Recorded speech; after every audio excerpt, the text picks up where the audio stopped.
සුබ උදෑසනක් වේවා සියලු දෙනාටම. කැලණිය විශ්වවිද්‍යාලයේ මානව සම්පත් කළමනාකරණ අධ්‍යනාංශයේ අහෙඩ් ශිෂ්‍ය සංගමයේ විසින් සංවිධානය කරනු ලබන සිත්තිර දෝතක් ප්‍රජා ව්‍යාපෘතිය යටතේ උසස් පෙළ වාණිජ විෂය ධාරාව හදාරන සිසුවියන් වෙනුවෙන් පවත්වන ශිල්ප ශාලිකා සම්මන්ත්‍රණ මාලාවේ දෙවන වැඩසටහනයි මේ. අද වැඩසටහන සඳහා සහභාගී වන ඔබ සියලු දෙනාම පිළිගැනීම සඳහා මම ගෞරවයෙන් යුතු ආරාධනා කරනවා අහෙඩ් ශිෂ්‍ය සංගමේ ජ්‍යෙෂ්ඨ භාණ්ඩාගාරික වශයෙන් කටයුතු කරන කතිකාචාර්ය රුෂ්ණා ප්‍රේනාගුරු මෑණියන්ට.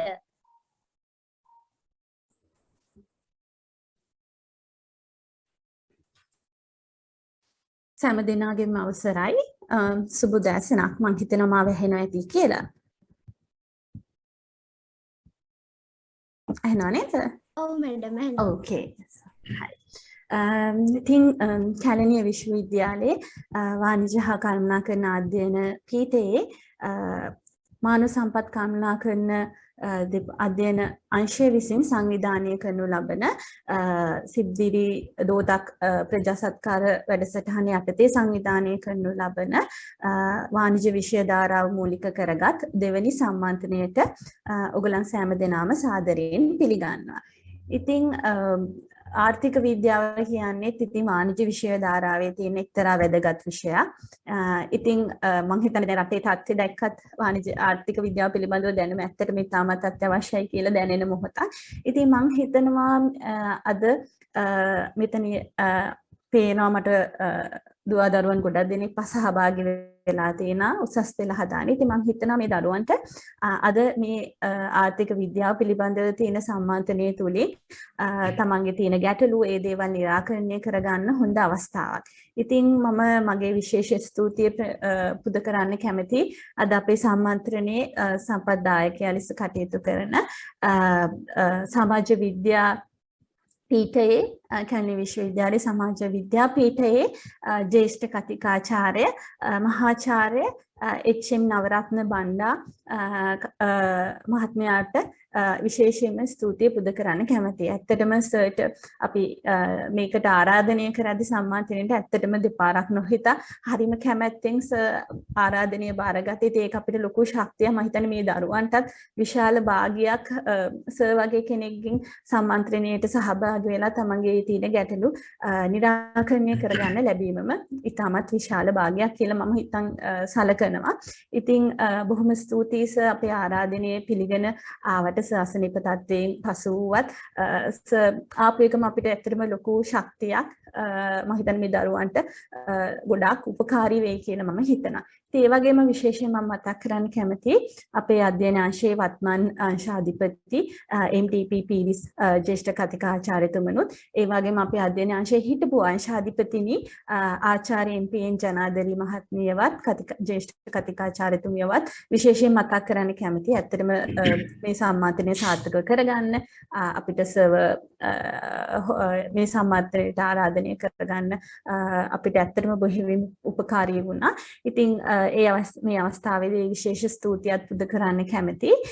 ඊට අමතරව මම කැමතියි අපේ මේ සංවිධානය කරපු අපේ දුවා දරුවන් මේ ශිෂ්‍ය සංගමයේ දරුවන්ටත් විශේෂයෙන්ම ස්තුති කරන්න කැමතියි. විවිධ අභියෝග මැද්දේ මේ වැඩසටහන අද මේ විදිහට පවත්වන එක මම හිතනවා ඒ දරුවන් ඇත්තටම කරන ලොකු කැපකිරීමක් විදිහට. ඉතින් ඒ දරුවන්ටත් ස්තුතිය පුද කරනවා. නිලධාරී මණ්ඩලය ඇතුළු සංවිධානයේ කණ්ඩායම ඒ වගේ බැජ් එක ඉන්න සියලුම විද්‍යාර්ථීන්ටත් ස්තුතිවන්ත වෙනවා. ඒ වගේම අද මම හිතන්නේ අද අපි වාසනාවන්තයි. අද ඇත්තටම එහෙම ලොකු විදුලි කප්පාදුවක් නැති වීම එකම ඇත්තටම ලොකු භාගයක් මේ සම්මානය සාර්ථක කරගන්න. ඉතින් අද රැස් වෙලා ඉන්න දුවා දරුවන්ටත් ස්තුතිවන්ත වෙනවා. ඉතින් මම හිතනවා මේ දරුවනේ ඔයගලන්ට හොඳ අවස්ථාවක් ලැබිලා තියෙන්නේ Tamanta තියෙන ගැටලු දේවල් निराකරණය කරගන්න සර්ගේ.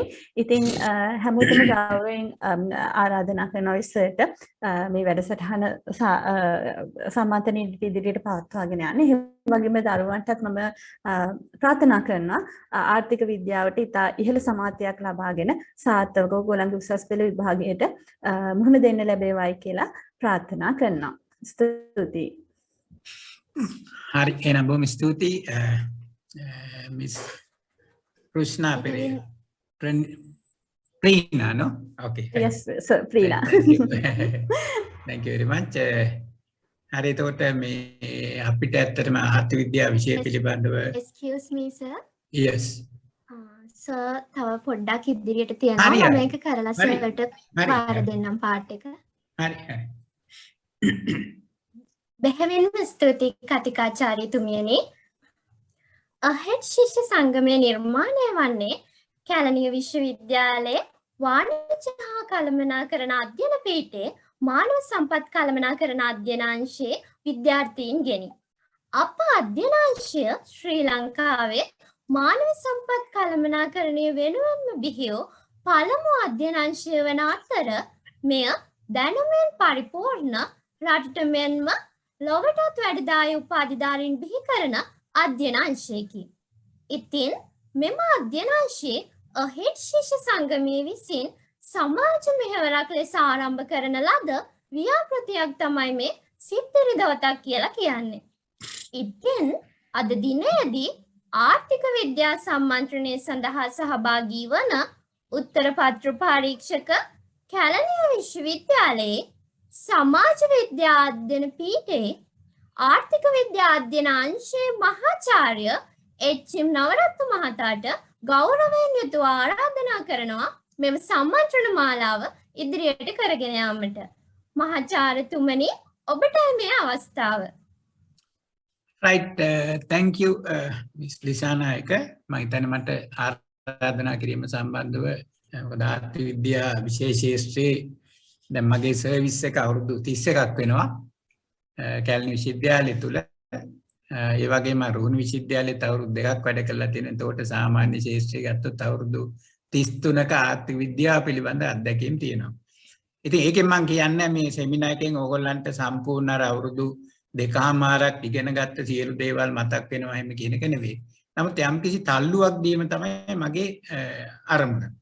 මොකද දැන් මම A level දැන් මාකින් ගියාම දැන් දක්න ගොඩාක් දෙයක් තමයි මේ න්‍යාය හරියට අවබෝධ කරගන්න ටික.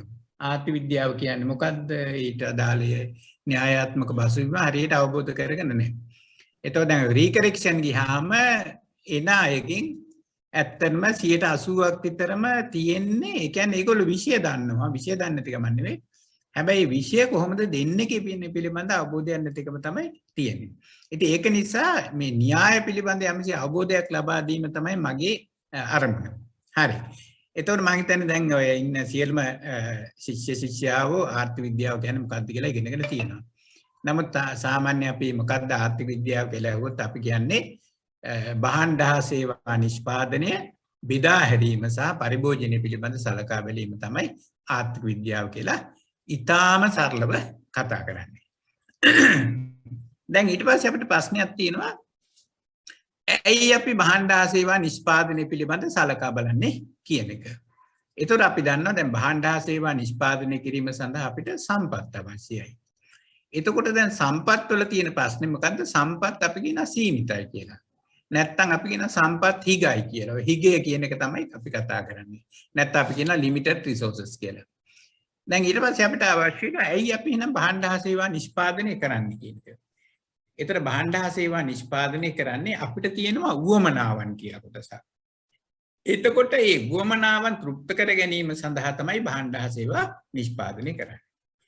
එතකොට මේ උවමනාවන් වල තියෙන ලක්ෂණය මොකක්ද? එතකොට උවමනාවන් කියන එක අපි කියන අසීමිතයි කියලා. නැත්නම් අපි කියන wants are unlimited. එතකොට ඒක තමයි අපිට තියෙන ප්‍රශ්නේ. දැන් අපි බලමු එහෙමනම් සම්පත් අපිට අවශ්‍ය වෙන භාණ්ඩ හා සේවා නිෂ්පාදනය කරන්න අපි නිෂ්පාදනය කරන්නේ අපේ උවමනාවන් ඉටු කර ගැනීම නැත්නම් තෘප්ත කර ගැනීම සඳහා කියලා. එතකොට එහෙමනම් අපි ආර්ථික විද්‍යාවෙන් බලන්නේ මොකද්ද? අර සීමිත සම්පත් භාවිතා කරලා අපේ අර අසීමිත උවමනාවන් ඉටු කරගන්නේ කොහොමද කියන එක තමයි ආර්ථික විද්‍යාවෙන් සලකලා බලන්නේ. දැන් ඊට පස්සේ අපිට ප්‍රශ්නයක් එනවා. දැන් අපි ඔය කතා කරන්නේ උවමනාවන් නැත්නම් කියන්නේ wants කියන එක. wants are unlimited නැත්නම් අසීමිත උවමනාවන් කියලා. දැන් ඊට පස්සේ අපිට තියෙන මූලික අවශ්‍යතා කියලා එකක් අපි කතා කරනවා. ඒතර මොනවද අපේ මේ මූලික අවශ්‍යතා? නැත්නම් අපි කියන basic needs. එතකොට මූලික අවශ්‍යතා කියලා කියන්නේ අපිට ආහාර අවශ්‍යයි. මොකද ආහාර නැතුව ජීවත් වෙන්න බෑ. ඊට පස්සේ අපිට අවශ්‍යයි නිවාස. ඊළඟට අපිට අවශ්‍ය වෙනවා රෙදිපිලි. එතකොට ඔන්න ඔය තුන තමයි අපේ මූලික අවශ්‍යතා. එතකොට දැන් අපිට මොකක්ද එහෙනම් මේ මූලික අවශ්‍යතා සහ උවමනා අතර තියෙන වෙනස කියලා අපි හොයලා බැලුවොත් එහෙම අන්න අර මූලික අවශ්‍යතා ඉටු කරගන්න ආකාරය තමයි අපි උවමනාවන් කියලා කියන්නේ. දැන් අපි උදාහරණයක් විදිහට ගත්තොත් දැන් අපිට ආහාර. ඒතකොට ආහාර කියන එක දැන් අපිට ඕන නම් බත් කන්න පුළුවන්, බතුයි සම්බෝලයි කන්න පුළුවන්, අපිට ඕන නම් අල බතල මඤ්ඤොක්ක මුං ඇට කවුපි කන්න පුළුවන්. එහෙම නැත්නම් පිට්ටු ආප්ප ඉන්දියාප්ප ඔය විදිහට මහා විශාල ලේඛනයක් තියෙන ආහාර. හැබැයි අනික තමයි හැම් බේකන් චීස් බටර් නේද? ඒ කියන්නේ දැන් එතකොට මස් මාංශ මාළු ඔය විදිහට මහා ලේඛනයක් අපිට ලියන්න පුළුවන්. මොකද එක එක්කෙනාගේ තියෙන ආර්ථික මට්ටම අනුව ඒ කෑම බීම වෙනස්. දැන් අපි සාමාන්‍ය දුප්පත් කෙනෙක් කනකොට බතුයි සම්බෝලයක් කන්න පුළුවන්, නැත්නම් පාන් කන්න පුළුවන්, නැත්නම් අලබතල මඤ්ඤොක කන්න පුළුවන්. හැබැයි ටික ටික මධ්‍යම පන්තියට යනකොට ඔන්න ටික ටික මස් කනවා, බිත්තර කනවා, මාළු කනවා, ඊට පස්සේ තවත් ඉහළ පැලැන්තියට යනකොට හැම් බේකන් චීස් බටර් කනවා. ඔය විදිහට මහා ලිස්ට් එකක් තියෙනවා. හැබැයි ওই ලිස්ට් එකේ තියෙන කොයි දේ අපි ආහාරයට ගත්තත් අවසානයේ වෙන්නේ මොකද්ද? අපිට අපේ අර මූලික අවශ්‍යතාවය ආහාර කියන එක තෘප්ත වෙන එක විතරයි. දැන් ඊට පස්සේ දෙවෙනිව අපි කතා කරනවානේ නිවාස ගැන. දැන් නිවාසයක් නැතුව අපිට ජීවත් වෙන්න බෑ. අපේ ආරක්ෂාව සඳහා නිවාස අවශ්‍යයි. දැන් අපිට නේද මුල් කාලේ මිනිස්සු ජීවත් වුණේ ගල් ගුහාවල. නැත්තම් අපි හිතන මහා ගස් බෙනවල. හැබැයි ටික ටික අපි ශිෂ්ටාචාර වෙනකොට අපි නිවාස හදන්න පටන් ගත්තා. ඒතකොට දැන් මුල් කාලේ නිවාස හැදුවේ මොනවද? මැටි වලින් හැදුවා, ලී දඩු භාවිතා කළා, ඊට පස්සේ අතු වර්ග භාවිතා කරා. ඊට පස්සේ දැන් ওই පිදුරු, මානා, පොල්ලතු ඒ වගේ ඒවා භාවිතා කරලා තමයි ගෙවල් හදාගත්තේ. ඊට පස්සේ තව ටිකක් දිනනකොට ඔන්න අපි ගඩොල් කපලා, ගඩොල් භාවිතා කරලා, ඊට පස්සේ උළු භාවිතා කරලා, සිමෙන්ති භාවිතා කරලා අපි ඔන්න ගෙවල් දොරවල් හැදුවා. ඒතකොට තව ටිකක් දිනු වෙනකොට අන්න අපි කොන්ක්‍රීට් වහලවල් දාලා ගෙවල් හැදුවා. එතකොට ඒකෙදි අපිට අවශ්‍ය වුණා අපිට ෆෑන් අවශ්‍ය වෙනවා, සීතල මේ ඊට පස්සේ AC අවශ්‍ය වෙනවා. ඊට ওই විදිහට එක එක දැන් බලන්න මේ නිවාස කියන එක මහා සංකීර්ණ එකක්. අපිට ලිස්ට් එකක් ලියන්න පුළුවන් මෙන්න මේ ආකාර නිවාස තමයි තියෙන්නේ කියලා. හැබැයි ප්‍රශ්නේ තියෙන්නේ අපි ඔය කොයි නිවාසේ ජීවත් වුණත් අපිට වෙන්නේ මොකක්ද? අර මූලික අවශ්‍යතාවයේ නිවාස කියන එක ඉටු කරගන්න විතරයි. දැන් ඊට පස්සේ අපි අවසානයේ අපි කරන තුන්වෙනි මූලික අවශ්‍යතාවය තමයි අපි කතා කරන්නේ රෙදිපිලි කියලා. දැන් ඉස්සර මිනිස්සු ඇත්තටම මුල්ම කාලීන අය කරේ ඔය කොලාතු, ඊට පස්සේ ගස්වල පොතු, ඊට පස්සේ සත්තුන්ගේ හං වගේ දේවල් තමයි භාවිතා කරලා මේ තමන්ගේ ඇඳුම් පැළඳ කියන්නේ අපේ ශරීරය ආවරණය කර ගැනීම තමයි ඒකෙන් අපි කරේ. හැබැයි තව ටිකක් දිනනකොට අපි දන්නවා අපි කපුපිලි නිෂ්පාදනය කරන්න පටන් ගත්තා. දැන් අපි දන්නවා අපේ ඉතිහාසය කතා කරනකොට විජය කුමාර රජුව නැත්නම් විජය කුමාරයා ලංකාවට එනකොට කුවේණිය කපු කටමින් හිටියා කියලා තමයි අපේ ඉතිහාස කතාවේ තියෙන්නේ. ඒතකොට ඒකෙන් බලන්න ඒ කියන්නේ මිනිස්සු ඊළඟට අර කපුපිලි නිෂ්පාදනය කළා තමන්ට අවශ්‍ය රෙදිපිලි සකස් කරගත්තා. ඊට පස්සේ තව ටිකක් දිනු වෙනකොට අපිට සින්තටික් වර්ග, සිල්ක් වර්ග භාවිත කළා. ඒවෙන් අපිට අවශ්‍ය දේවල් රෙදිපිලි නිෂ්පාදනය කරගත්තා. හැබැයි දැන් අපි අර කොලාතු ඇඳත් සතුන්ගේ හම් වලින් හරි ආවරණය කරගත්තත් එහෙම නැත්නම් අපි කපුපිලි ඇඳත් නැත්නම් සින්තටික් සිල්ක් වර්ග ඇඳත් අවසාන කාර්යය තමයි අර අපිට අවශ්‍ය රෙදිපිලි කියන අවශ්‍යතාව නැත්නම් මූලික අවශ්‍යතාව ඉටු කර ගැනීම. ඒතර මේකෙන් අපිට පැහැදිලි වෙන්නේ මොකද්ද? දැන් බලන්න අර ලිස්ට් එක ගත්තාම උවමනාවන් තියෙනවා අතිවිශාල ප්‍රමාණයක්. හැබැයි අපිට මූලික අවශ්‍යතා තුනක් තියෙන්නේ තුනයි. එහෙමනම් අපිට කියන්න පුළුවන් මොකද්ද මූලික අවශ්‍යතා සහ උවමනාවන් අතර තියෙන වෙනස කියලා. අන්න අර මූලික අවශ්‍යතාවන් ඉටු කරගන්නේ කොහොමද කියන එක තමයි උවමනාවන් කියලා කියන්නේ. ඒක තමයි උවමනාවන් අසීමිත. දැන් අපි අද 1000ක ලිස්ට් එකක් ලියුවොත් අපිට තියෙන උවමනාවන් හෙට උදේ වෙනකොට තවත් දහස් ගාණක් අපිට එකතු වෙනවා. ඒක තමයි වෙනස. ඊට ඕන විදිහට ඔන්න අපි මේ දෙක අතර කතා කරා. දැන් ඊළඟට දැන් මෙතෙක් වෙලා අපි කතා කරේ භාණ්ඩ ඒවා නිෂ්පාදනය කිරීම සඳහා අපිට සම්පත් අවශ්‍යයි කියලා. හැබැයි දැන් ආර්ථික විද්‍යාවේ තව ටිකක් එහාට යනකොට අපි කතා කරනවා මේ සම්පත් ප්‍රභේද ගැන කතා කරනවා. ඒතකොට සම්පත් ප්‍රභේද ගැන කතා කරනකොට අපි කියනවා භාණ්ඩ හා සේවා නිෂ්පාදනය කිරීම සඳහා අපිට නිෂ්පාදන සාධක අවශ්‍යයි කියලා. එතකොට අපි දන්නවා නිෂ්පාදන සාධක 4ක් පිළිබඳව කතා කරනවා. පළමුවෙනි එක තමයි භූමිය. ඒතර භූමියක් නැත්නම් අපිට ඔය කිසි දෙයක් කරන්න හැකියාවක් නැහැ. එතකොට දැන් භූමිය කියලා ගත්තොත් ඒ භූමියේ තියෙන සියලුම සම්පත් එකට අයිති වෙන මුතු මැණික් මොනවා හරි තියෙනවා වෙන සම්පත් සියලුම දේවල් ගස් කොළන් ඔය සියල්ලම තමයි භූමිය කියලා අපි කතා කරන්නේ. එතකොට දැන් අපිට දැන් භූමියක් තියෙනවා නම් ඒ භූමියට අපිට ආදායමක් ලබා ගන්න පුළුවන්. එතකොට එහෙනම් ඒ ලබා ගන්න ආදායම අපි කියනවා බදු කුලිය කියලා. දැන් ඊට පස්සේ අපිට භාණ්ඩයක් හෝ සේවාවක් නිෂ්පාදනය කිරීමට භූමිය විතරක් තිබ්බට බෑ අපිට අවශ්‍ය වෙන ශ්‍රමය. එතකොට ශ්‍රමයත් අපිට තියෙනවා පුහුණු ශ්‍රමය නුපුහුණු ශ්‍රමය කියලා කොටස් දෙකකට ඕන අපිට බෙදන්න පුළුවන්. එතකොට දැන් මේ ශ්‍රමය සඳහාත් අපිට ආදායම් ලබා ගන්න පුළුවන්. එතකොට මේ ශ්‍රමයේදී තියෙන වේතන හෝ වැටුප් කියලා. එතකොට දැන් අපිට ප්‍රශ්නයක් තියෙන මොකද්ද මේ වේතනය? නැත්නම් wages අනිත් එක තමයි වැටුප් නැත්නම් salaries කියලා දෙකක් අපි කතා කරනවා. එතකොට වේතනය කියලා කියන්නේ wages කියන එක ඇත්තටම වේතනයක් ලබා ගන්නේ දැන් අපි නිෂ්පාදනය කියන්නේ එක්තරා ක්‍රියාවලියක්නේ. එතකොට අන්නේ නිෂ්පාදන ක්‍රියාවලියට ඍජුවම සම්බන්ධ වෙන අය තමයි වේතනයක් ලබා ගන්නේ. එතකොට අපි බලමු කවුද මේ නිෂ්පාදන ක්‍රියාවලියට ඍජුවම සම්බන්ධ වෙන්නේ කියන එක. එතකොට ඍජුවම දැන් අපිට ගෙයක් හදනවා නම් මේසෙන් බාස් තමයි ඍජුවම සම්බන්ධ වෙන්නේ. ඊට පස්සේ අපි හිතමු පුට්ටු හදනවා නම් මේස හදනවා නම් වඩුව. එතකොට අපි කියන්නේ කාපෙන්ටර්ස්ලා ඒගොල්ලෝ ඍජුවම සම්බන්ධ වෙනවා. ඊට පස්සේ දැන් අපි වාහනයක් එකලස් කරනවා නම් මැකැනික්ලා ඒ වගේ ඍජුවම සම්බන්ධ වෙනවා. ඒතර අන්න එහෙමනම් නිෂ්පාදන ක්‍රියාවලියට ඍජුවම සම්බන්ධ වෙන අය ලබා ගන්න ආදායම තමයි අපි කියන්නේ වේතන නැත්නම් wages කියලා. හැබැයි දැන් ඊළඟට අපි වැටුප් ගැනත් කතා කරනවා. වැටුප් නැත්නම් salaries කියලා අපි කියනවා. දැන් අපි දන්නවා දැන් ගෙවල් කියන එකත් වෙළඳපොලේ අලෙවි වෙන එකක්. එතකොට අපි දැන් නිවාස අලෙවි කරන ආයතනයක් තියෙනවා කියලා හිතමුකෝ. එතකොට නිවාස අලෙවි කරන ආයතනයට අපි ගිහිල්ලා අපි කියන අපිට ගෙයක් මිලදී ගන්න ඕනේ කියලා. දැන් එතකොට එතනත් ඉන්නවා කාර්ය මණ්ඩලයක්. ඒ කාර්ය මණ්ඩලය අපි ගත්තොත් එහෙම කළමනාකරුවා කියයි ඊට පස්සේ මොකක්ද චෙයාමන් කියයි ඊට පස්සේ ක්ලාක් කියයි ඊට පස්සේ සේල්ස් මැනේජර් කියයි ඊට පස්සේ ලේබර් කියයි ඩ්‍රයිවර්ස්ලා කියයි ඔය ආකාර විවිධ සේවක ප්‍රමාණයක් එතන ඉන්නවා. හැබැයි මේ කට්ටිය අර නිෂ්පාදන ක්‍රියාවලියට ඍජුවම සම්බන්ධ වෙන්නේ නැහැ. හැබැයි උනට ආදායමක් ලබනවා. ඒතකොට ඒගොල්ලෝ ඉන්ඩිරෙක්ට්ලි තමයි අරකට සම්බන්ධ වෙන්නේ. ඉතින් එහෙමනම් ඒගොල්ලෝ ලබන අර මේ ආදායම තමයි අපි කියන්නේ salaries නැත්නම් වැටුප කියලා. ඉතින් ඒ වගේම අපි දන්නවා දැන් අපිට මේස පුට්ටු ඇඳන් ඒ වගේ දේවල් අපි ගන්න ගියාම ෆර්නිචර් ෂොප් එකකට යනවා. ඒතකොට ෆර්නිචර් ෂොප් එකට ගියාම ඔය වගේ විශාල කාර්ය මණ්ඩලයක් ඉන්නවා. ඉතින් ඒගොල්ලෝ ඇත්තටම මේස හදන්නේ නැහැ පුටු හදන්නේ නැහැ. ඒගොල්ලෝ කරන්නේ අලෙවි කිරීමේ කාර්යභාරය සහ after sale service කියන ටික කරන්නේ. නමුත් ඒගොල්ලන්ට එක්තරා ආදායමක් ලැබෙනවා. ඒගොල්ලෝ ඍජුව සම්බන්ධ නොවන නිසා ඒගොල්ලෝ ලබන ආදායම අපි කියන වැටුප් නැත්නම් salaries කියලා. දැන් ඊළඟට තුන්වෙනි එක තමයි දැන් අපිට භාණ්ඩ හා සේවා නිෂ්පාදනය කරන්න ඕනේනේ. එතකොට භාණ්ඩ හා සේවා නිෂ්පාදනය කරන්න අපිට අවශ්‍ය වෙන මුදල්. එතකොට මේ මුදල් කියන එක අපි කියන ප්‍රාග්ධනය නැත්නම් අපි කියන කැපිටල් කියලා. ප්‍රාග්ධනය කියන්නේ කැපිටල්. එතන මේ ප්‍රාග්ධනය කියන එක සමහර කෙනෙක් ගාව මුදල් තියෙන්න පුළුවන්. එහෙම මුදල් නැත්නම් අපිට ව්‍යාපාරයක් ආරම්භ කිරීම සඳහා අපිට මුදල් ණයට ගන්න සිද්ධ වෙනවා. ඉතින් කොහොම හරි අවසානයේ මුදල් ලබා ගැනීමේදී මුදලට තියෙනවා එක්තරා ආකාරයක ගෙවීමක්.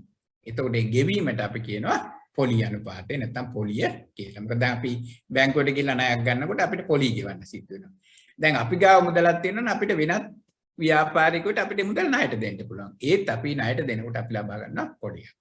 එතකොට එහෙනම් ප්‍රාග්ධනය නැත්නම් කැපිටල් සඳහා ලැබෙන ආදායම තමයි අපි කතා කරන්නේ පොලිය කියලා.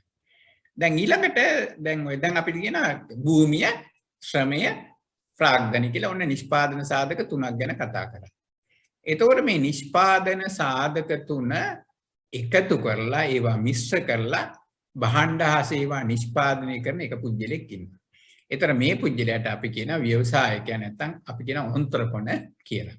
ඉතින් මේ ඔන්ත්‍රපන කියන්නේ ප්‍රංශ භාෂාවෙන් ආපු වචනයක්. දැන් ලංකාවේ නම් නිකන් එන්ටර්ප්‍රයිස් එහෙම කියලා නිකන් වචන පාවිච්චි කරනවා. නමුත් ඇත්තටම නියම වචනේ තමයි ඔන්ත්‍රපන ව්‍යවසායකයා. ඒක දැන් ව්‍යවසායකත්වයේ කියන එකත් ඇත්තටම මේ මිලදී ගන්න පුළුවන්. Tamanට තියෙන හැකියාව තියෙන පුළුවන් ව්‍යවසායකත්ව හැකියාව. නැත්තම් අපිට මිලදී ගන්න සිද්ධ වෙනවා අපි ගාව. නැත්තම් දැන් අපි ඔය ලංකාවේ දැන් තියෙන්නේ ව්‍යවසායකයන් පුහුණු කිරීමේ ආයතන එහෙම කියලා. කොහොම හරි අවසානයේ මේ ව්‍යවසායකයටත් එක්තරා ආදායමක් ලැබෙන ඒකට අපි කියනවා ලාභය නැත්තම් ප්‍රොෆිට් කියලා. ඒ කියන්නේ entrepreneurට ලැබෙන්නේ ප්‍රොෆිට් එක. එතකොට එහෙනම් මේ පුජ්‍යලයාගේ කාර්යභාරය තමයි අර භූමිය ශ්‍රමයේ ප්‍රාග්ධනය කියන ඒ නිෂ්පාදන සාධක තුන එකතු කරලා භාණ්ඩ හා සේවා නිෂ්පාදනය කිරීම. එතකොට දැන් ඊළඟට එතකොට දැන් අපි සම්පත් කියන එක තමයි අවසානයේ ප්‍රභේද අනුව අපි වෙන් කරා නිෂ්පාදන සාධක කියලා. එතකොට දැන් ඊළඟට අපිට තියෙනවා දැන් අපි කතා කරනවා ආර්ථික විද්‍යාවේදී මේ ආදායමේ චක්‍රීය ප්‍රවාහය කියලා එකක්.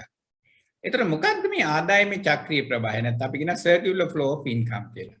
එතකොට මේ ආදායමේ චක්‍රීය ප්‍රවාහය කියලා කියන්නේ ඒ ලැබෙන ආදායම්, ඒක නිෂ්පාදන සාධක සඳහා ලැබෙන ආදායම් එක එක අංශ අතර කොහොමද බෙදිලා යන්නේ කියන එක තමයි එකෙන් කතා කරන්නේ.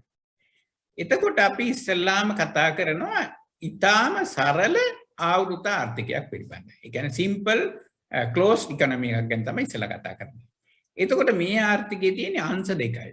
එතකොට අංශ දෙක තමයි පාරිභෝගික අංශය නැත්නම් පාරිභෝගිකයෝ, ඊට තියෙනවා නිෂ්පාදන අංශය නැත්නම් නිෂ්පාදකයෝ නැත්නම් ව්‍යාපාරිකයෝ කියලා. එතකොට මෙන්න මේ අංශ දෙකක් තියෙනවා. එතකොට දැන් අපි දන්නවා අපිට තියෙනවා නිෂ්පාදන සාධක හතරක්. එතකොට මේ නිෂ්පාදන සාධක හතරේ අයිතිකාරයා කවුද?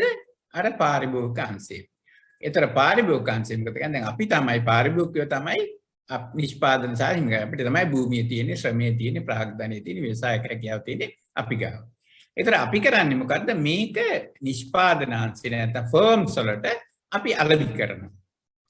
එතකොට නිෂ්පාදන ආයතන අපේ මේවා මිලදී ගන්නවා. ඒතර මිලදී ගැනීමේදී අපිට ගෙවනවා අන්න එතකොට එහෙමනම් නිෂ්පාදන සාධක යනවා නිෂ්පාදන අංශයට.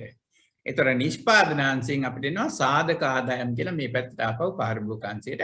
ඒතර අපිට ලැබෙනවා බදු කුලිය.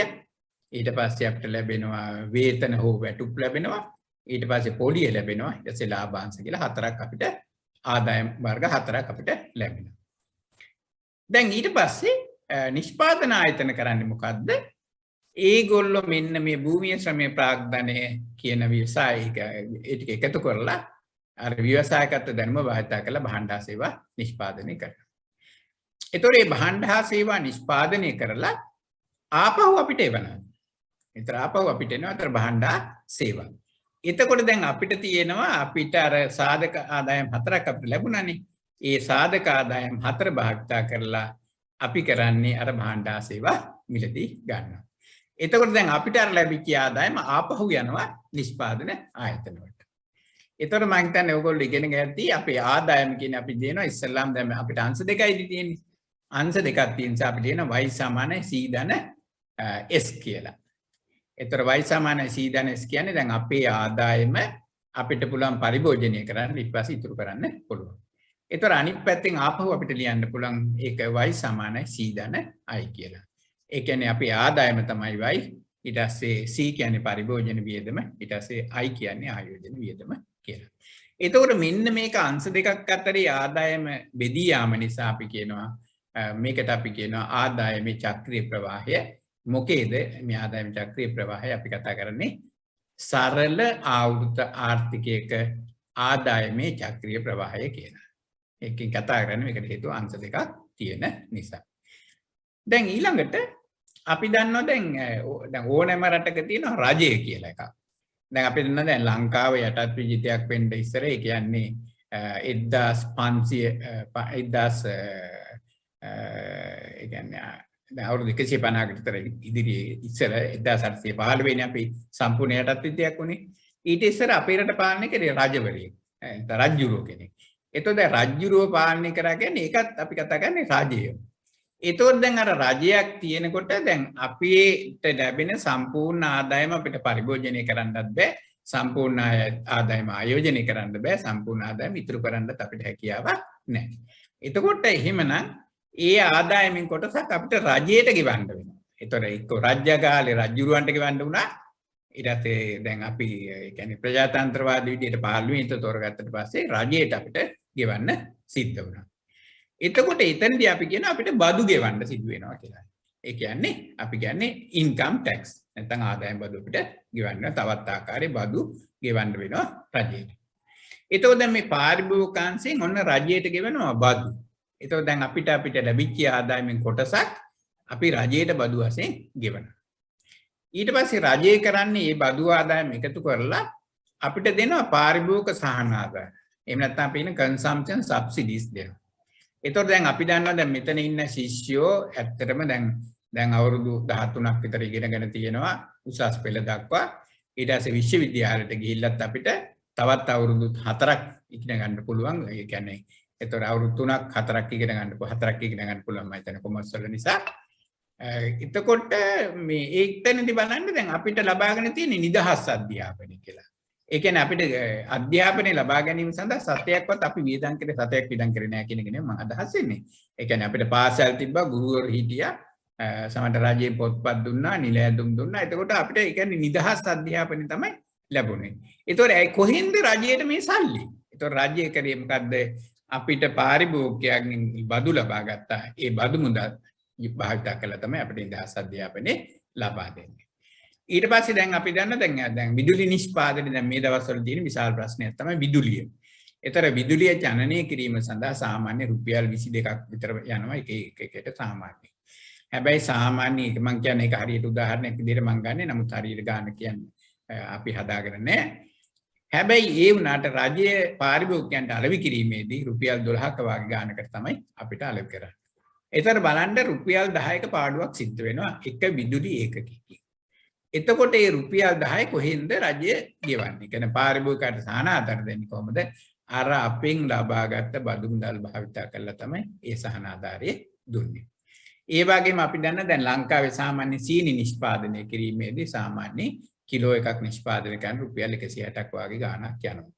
හැබැයි අපිට වෙළඳපොලින් ලබා ගන්නකොට රුපියල් 120කට වගේ ගාණකට තමයි රජයේ අනුමත ගන්න. නමුත් පෞද්ගලිකයන්ට ගියාම නම් විශාල ගාණක් අපෙන් අය කරනවා.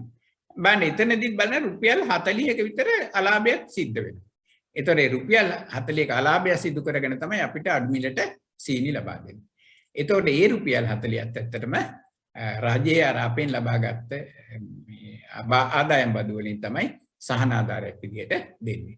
ඉතින් ওই විදිහට ඊට වගේම දැන් අපි කතා කරනවා ඔය විදිහට කතා කරාම ඒ කියන්නේ රජයේ අපෙන් ලබා ගන්න ආදායම ආපහු අපිට ප්‍රතිව්‍යාප්ත කරනවා පාරිභෝගිකයන් සඳහා පාරිභෝගික සහන ආධාර විදිහට නැත්නම් අපි කියන consumption subsidy විදිහට.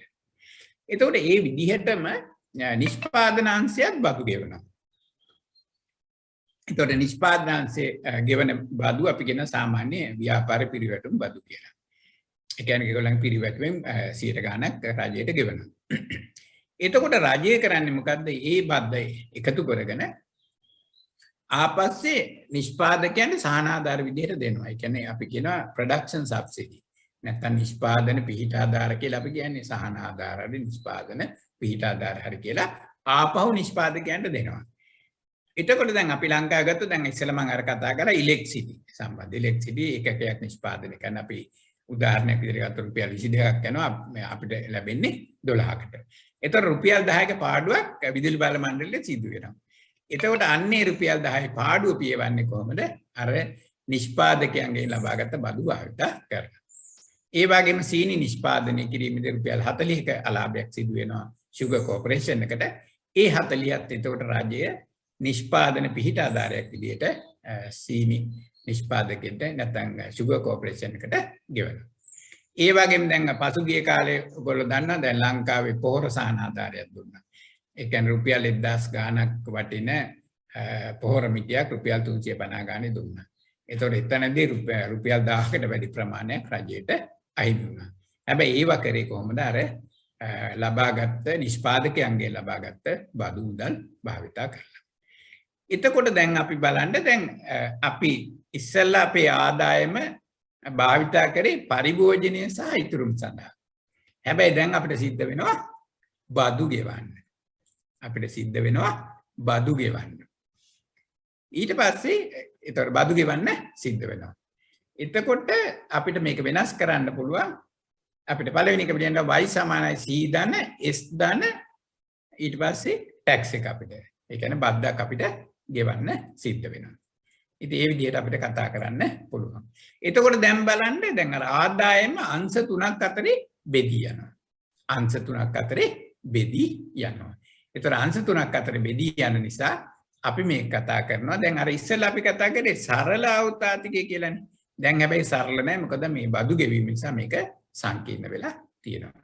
ඒ නිසා අපි කියනවා ඒ කියන්නේ ආවෘත ආර්ථිකයක ආදායමේ චක්‍රීය ප්‍රවාහය කියලා. ඇයි අපි ආවෘත කියන්නේ නැත්නම් ක්ලෝස්ඩ් ඉකොනොමි කියලා කියන්නේ තවම අපි විදේශ අංශයට මේක විවෘත කරලා නැති නිසා. දැන් ඊළඟට අපි දන්නවා ඊළඟට අපිට දැන් විදේශ අංශයක් අපි හඳුන්වලා දෙනවා. ඇයි අපි විදේශ අංශයක් හඳුන්වලා දෙන්නේ? දැන් අපේ රටේ භාණ්ඩා සේවා අපි නිෂ්පාදනය කරනවා. සමහර භාණ්ඩා සේවා අතිරික්තයක් නිෂ්පාදනය කරනවා. දැන් තේපොල් රබර්, garments item, ඊතර මුතු මැණික් වගේ දේවල් ඒවා අපි ඒ කියන්නේ කණ්ජ වැලි ඊට පස්සේ සුළු අපනයන භෝග වගේ දේවල් අපි අතිරික්තයක් නිෂ්පාදනය කරනවා. ඒතොර මෙන්න මේ අතිරික්තය අපි කරන්නේ විදේශ රටවලට යවනවා. ඒතොර විදේශ රටවලට යවනකොට අපි කියන මේක අපනයන නැත්නම් එක්ස්පෝර්ට් කියලා අපි කතා කරනවා. එතකොට දැන් අපි විදේශ රටවලට මේක ඇව්වට පස්සේ අපිට විදේශ වලින් අපිට ආදායමක් ලැබෙනවා. නැත්නම් අපි කියන එකට විදේශ විනිමය නැත්නම් එක්ස්පෝර්ට් ඉන්කම් කියලා අපනයන ආදායමක් ලැබෙනවා. දැන් ඔයගොල්ලෝ දන්නවා මේ කාලේ අපිට තියෙන ප්‍රධාන ප්‍රශ්නයක් තමයි අපනයන ආදායම පහළ ගියම. දැන් අපි කියන්නේ මහා බැංකුවේ සංචිත පහළ ගියා කියලා කියන්නේ. මොකද අපිට සංචාර කර්මාන්තය ලැබිච්ච ආදායමක් නැහැ. ඊට පස්සේ විදේශ රැකියාව වලින් ලැබිච්ච ආදායමක් නැහැ. ඒතකොට තේපොල් රබර් යවුවට ඒවා සමහරට අපිට අවශ්‍ය මුදල් ප්‍රමාණය ලැබෙන්නේ නැහැ. මොකද ඒ රටවලුත් දැන් විශාල ආර්ථික අර්බුදයන්ට මුහුණ දීලා තියෙනවා. ඉතින් ඒක නිසා මොකද වෙන්නේ අපනයන ආදායම පහළ වෙනවා. නමුත් අපිට අපනයන ආදායම ලැබෙනවා. ඒතකොට අනික තමයි දැන් අපි භාණ්ඩ විතරක් නෙවෙයි අපි සේවාවලුත් යවනවා. දැන් අපි දන්නවා මැද පෙරදිගට ගිහිල්ලා අපේ ඒ කියන්නේ ඔය ශ්‍රමිකයෝ ගිහිල්ලා වැඩ කරලා විශාල මුදලක් අපිට එවනවා. ඉතින් ඒක අපි කියනවා රෙමිටන්සස් නැත්නම් ප්‍රේෂණ කියලා. ඇත්තටම දැන් ලංකාවේ සාමාන්‍යයෙන් පෙට්‍රෝලියම් ආනයන කිරීම සඳහා යන මුදල සම්පූර්ණයෙන්ම අර මැද පෙරදිග සේවය කරන අය වෙන මුදල් වලින් තමයි ගෙවන්නේ. ඒතකොට ඒ බිල ආපහු සෙටල් කරන්නේ අර මැද පෙරදිගෙන් ලැබෙන රෙමිටන්සස් නැත්නම් ප්‍රේෂණ මුදල් වලින්. ඒතකොට එහෙනම් අපි කතා කරන්නේ කියන්නේ විදේශ වලට අපි අතිරික්ත භාණ්ඩ යවනවා. එතකොට යවනකොට අපිට ආදායමක් ලැබෙනවා. ඒ යවන එක අපි කියන අපනයන කියලා නැත්නම් එක්ස්පෝර්ට් කියලා කියනවා. ඒතකොට ඒකෙන් ලැබෙන ආදායම අපි කියනවා එක්ස්පෝර්ට් ඉන්කම් එක නැත්නම් අපනයන ආදායම නැත්නම් විදේශ විනිමය අපිට ලැබෙනවා කියලා. ඊට පස්සේ දැන් සමහර භාණ්ඩ හා සේවා අප රට තුළ නිෂ්පාදනය කරනවා. සමහර ඒවා කොහොමත් නිෂ්පාදනය කරන්නේ නැහැ. ඒතකොට දැන් අප රට තුළ නිෂ්පාදනය කරන භාණ්ඩ ඇත්තටම අපිට අවශ්‍ය ප්‍රමාණයට නිෂ්පාදනය කරන්නේ නැහැ. දැන් අපි ගන්නවා දැන් සහල් ගැන කතා කරනනේ. දැන් ඉස්සර අපි සහල් වලින් 90%ක් අප රට තුළ නිෂ්පාදනය. දැන් නම් ඒ වර්තමාන වෙනකොට ඒකත් පහළට ගිහිලා තියෙන්නේ. එතකොට දැන් අපිට 10%ක විතර සහල් ලිගයක් තියෙන වෙළඳපොලේ. එතකොට මේ 10% ප්‍රමාණය අපි කරන්නේ විදේශ වලින් ගෙන්න ගන්න. ඒතර විදේශ වලින් ගෙන්න ගන්නකොට අපි කියනවා ආනයන නැත්නම් ඉම්පෝර්ට් කියලා. එතකොට අනිත් එක තමයි දැන් පෙට්‍රෝලියම් වගේ දේවල් අපි කොහොමද නිෂ්පාදනය කරන්නේ ඒවා විදේශ වලින් ආනයනය කරනවා. එතකොට සීනි වගේ දේවල් ඊට පස්සේ බෙහෙත් ද්‍රව්‍ය අපේ රට ටිකයි නිෂ්පාදනය කරන්නේ. බෙහෙත් ද්‍රව්‍ය අපි ආනයනය කරනවා. සමහර එළවලු වර්ග, සමහර පළතුරු වර්ග, ඇපල්, දොඩම්, මිදි ඔය කියන රටින්දී වගේ දේවල් අපි ආනයනය කරනවා. අනිත් එක තමයි අපේ කර්මාන්තශාලා වලට අවශ්‍ය අන්තර් භාණ්ඩ තියෙන. ඒ කියන්නේ අන්තර් කියන්නේ අපිට තියෙන මේ ඒ කියන්නේ නිෂ්පාදන කටයුතු සඳහා භාවිත කළ යන්ත්‍ර සූත්‍ර තියෙනවා. පොහොර වාගේ දේවල් තියෙන ඒවා අපි කියන අන්තර් භාණ්ඩ. ඒතකොට ඒවා ඒ කියන්නේ අවසාන නිෂ්පාදිතය ගැනීම සඳහා ඒවා භාවිත කරන්න සිද්ධ වෙනවා. අනික තමයි සමහර අවස්ථාවලදී අපිට දොස්තරවරු ඒ වගේම ඔය විශේෂඥ අපේ රටට ගෙන්න ගන්න සිද්ධ. ඒතකොට සේවා. එhmenan අපි භාණ්ඩා සේවා කියන දෙකම අපි ආනයනය කරනවා. එතකොට දැන් අපිට අපනයන වලින් අපිට ආදායමක් ලැබිලා තිබ්බනේ. ඒ මුදල තමයි ආපහු විදේශ වලට ගමන් කරන්නේ. එතකොට ඒකට අපි කියනවා ආනයන වියදම නැත්තම් ඉම්පෝර්ට් බිල් එක කියලා. දැන් අපේ රටේ අද වෙලා තියෙන්නේ මොකද්ද? අපි ආනයන කරන භාණ්ඩ හා සේවා සඳහා යන වියදම අපනයන ආදායමට වඩා වැඩි. ඒක නිසා තමයි අපි කියන්නේ වෙළඳ ශේෂයක් අපිට ඇති වෙලා තියෙන වෙළඳ ශේෂයේ නැත්නම් හිගයක් ඇති වෙලා තියෙනවා කියලා. ඉතින් ඒක තමයි අපි කතා කරන්නේ දැන් මහා බැංකුවේ සංචිතාඩු කියලා. මොකද අපේ අපනයන ආදායම පහළයි ආනයන වියදම වැඩි. මොකද දැන් අපේ ඩොලරය දැන් මේ කාලේ වෙනකොට රුපියල් 300ක් පැනලා තියෙන්නේ. ඒතකොට අපිට එක ඩොලරයක් මිලදී ගැනීම සඳහා රුපියල් 300ක් ගෙවන්න ඕනේ. දැන් ඉස්සර ගෙවි රුපියල් 150යි 170යි ඒ විදිහට මහ විශාල මුදලක් අපිට ගෙවන්න සිද්ධ වෙලා තියෙන එක ඩොලරයක් ලබා ගන්න. ඉතින් දැන් අපනයන ආදායමයි ආනයන වියදම අතර ඒ නිසා විශාල පරතරයක් ඇති වෙලා තියෙනවා. දැන් එතකොට ඔන්න අපි කතා කරා හතරවෙනියට ඒ කියන්නේ ඊළඟ අංශය ඒ කියන්නේ විදේශාංශය අපි අතුලත් කරා. ඒතර විදේශාංශය අතුලත් කරාට පස්සේ දැන් ආදායම් බෙදලා යනවා අංශ හතරක් අතර. එකක් තමයි පාරිභෝගිකාංශය, නිෂ්පාදනාංශය, රාජ්‍යාංශය සහ විදේශාංශය කියලා. එතකොට දැන් අපි කතා කරනවා එහෙමනම් දැන් අපි ක්ලෝස්ඩ් ඉකොනොමි එකක් නැහැ, සිම්පල් ඉකොනොමි එකක් නැහැ. දැන් විදේශ ගණන් සිද්ධ වෙන නිසා අපි කියනවා විවෘත ආර්ථිකයක ආදායම චක්‍ර ප්‍රවාහය කියලා. ඒතකොට දැන් මේක අපි ලියනකොට ලියන්න පුළුවන් y සමානයි c ධන s ඊට පස්සේ ධන t ඊට පස්සේ ධන m කියලා. මොකද එකෙන් අදහස් වෙන්නේ ආදායම සමාන වෙනවා අපේ පරිභෝජනය ඉතුරු ඊට පස්සේ බදු ඊට පස්සේ ආනයන කියන දෙකට. ඊට පස්සේ අනිත් පැත්තෙන් අපි ඒක ලියනවා y සමානයි c ධන i ධන g. g කියන්නේ රාජ්‍ය වියදම් ඊට පස්සේ ධන x කියලා. එතකොට අර මුලින් කියපු එක අපි කතා කරනවා ඒ කියන්නේ ආර්ථිකය තුලින් සිදුවන කාන්දු වීම. ඒ කියන්නේ පරිභෝජනය කරත් ඉතිරි කරත් බදු ගෙව්වත් ආනයන කරත් මොකද වෙන්නේ අපේ සිස්ටම් එකෙන් එක විදීමක් වෙනවා. විදීමන්නේ කාන්දු වීමක් වෙනවා. ඒ කියන්නේ ඒක නිසා අපි කියනවා ලීකේජ් එකක් කියලා. ඊට පස්සේ අනිත් පැත්තෙන් අපි කතා කරා පරිභෝජන වියදම්, ආයෝජන වියදම්, රාජ්‍ය වියදම්, ඊට පස්සේ එක්ස්පෝර්ට් කියන එක. ඒතර ඒ ගත්තාම ඇත්තටම ආර්ථිකය තුළට සිදුවන විදීමක්, ඉන්ජෙක්ෂන් එකක්. හැබැයි අවසානයේ අර විදීම් කාන්දු වීම වලට සමාන වෙනවා.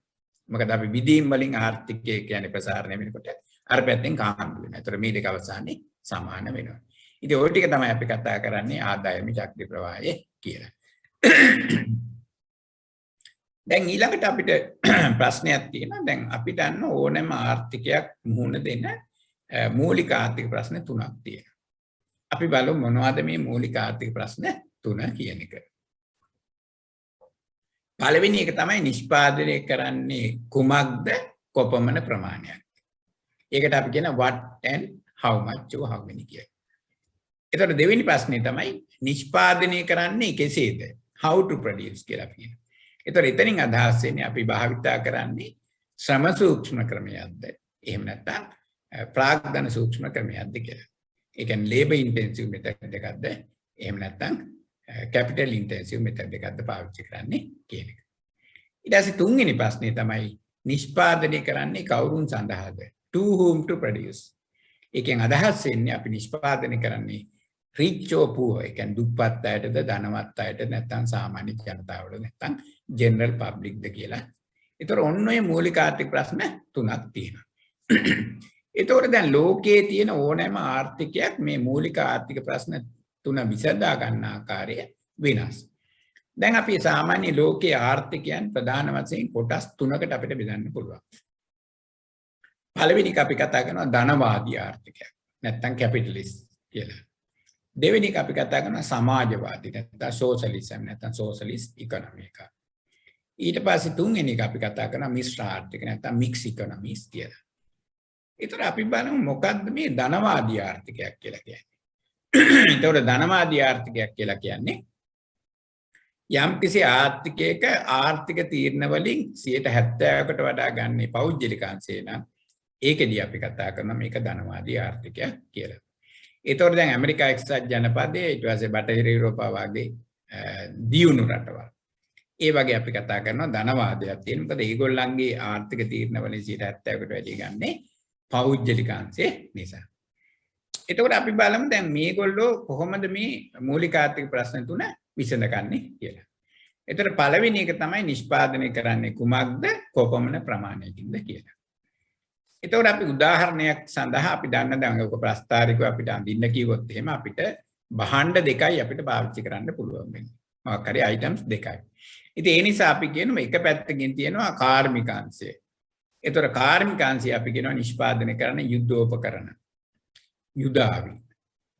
ඊට පස්සේ අනිත් පැත්තෙන් අපි කතා කරනවා කුෂි කාර්මික අංශය. ඒතර කුෂි කාර්මික අංශය නිෂ්පාදනය කරන්නේ ආහාර.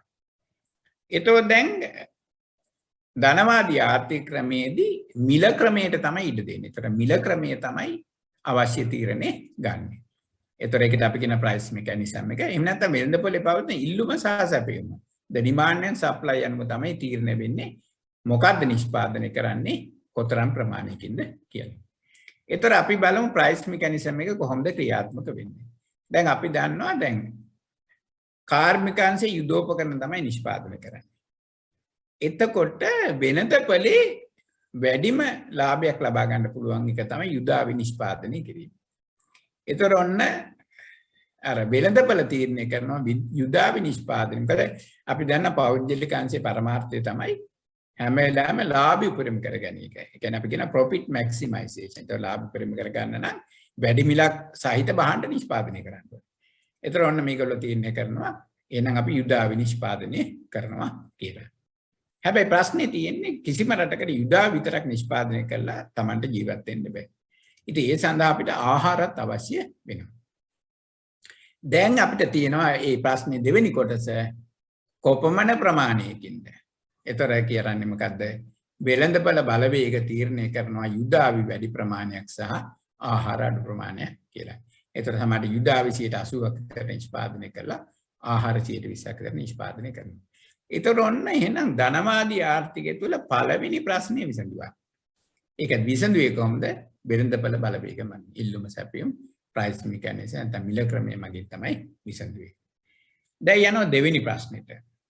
ඒතර දෙවෙනි ප්‍රශ්නේ තමයි නිෂ්පාදනය කරන්නේ කෙසේද? ඒතර ශ්‍රම සූක්ෂම ක්‍රමද පාවිච්චි කරන්නේ නැත්නම් ප්‍රාග්ධන සූක්ෂම ක්‍රමද පාවිච්චි කරන්නේ කියන එක. දැන් ওই ධනවත් රටවල් ගත්තොත් ඇමරිකාව, බටහිර යුරෝපා රටවල්, ඊට පස්සේ ජපානය වගේ රටවල් ගත්තාම ඒගොල්ලන්ගේ ශ්‍රමය හිගයි. හැබැයි ශ්‍රමයේ තියෙනවා ඒකට වැඩි මිලක් ගෙවන්න සිද්ධ වෙනවා. ඉතින් ඒක නිසා ඒගොල්ලෝ කරන්නේ මොකද්ද? ඒ කියන්නේ වැඩි මිල ශ්‍රමයේ නැතුවම බහණ්ඩාසේව නිෂ්පාදනය කරන්න බෑ. නමුත් මිල වැඩි නිසා ඒගොල්ලෝ ඒ වෙනුවට ප්‍රාග්ධන සූක්ෂම ක්‍රම භාවිතා කරනවා. එතකොට එහෙමනම් ඒගොල්ලෝ කරන්නේ ප්‍රාග්ධන සූක්ෂම ක්‍රම 80% විතර පාවිච්චි කරලා ශ්‍රම සූක්ෂම ක්‍රම 20% විතර පාවිච්චි කරනවා.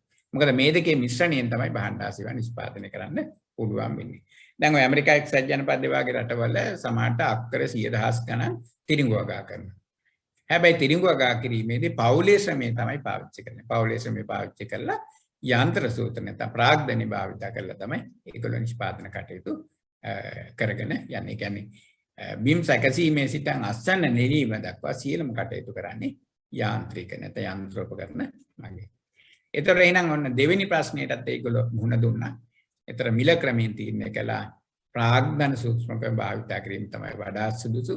ඒ නිසා ඒ 80% විතර පාවිච්චි කරනවා. හැබැයි ශ්‍රමයේ නැතුව මේ ප්‍රාග්ධනෙ හතුරුවන්න හැකියාවක් නැහැ.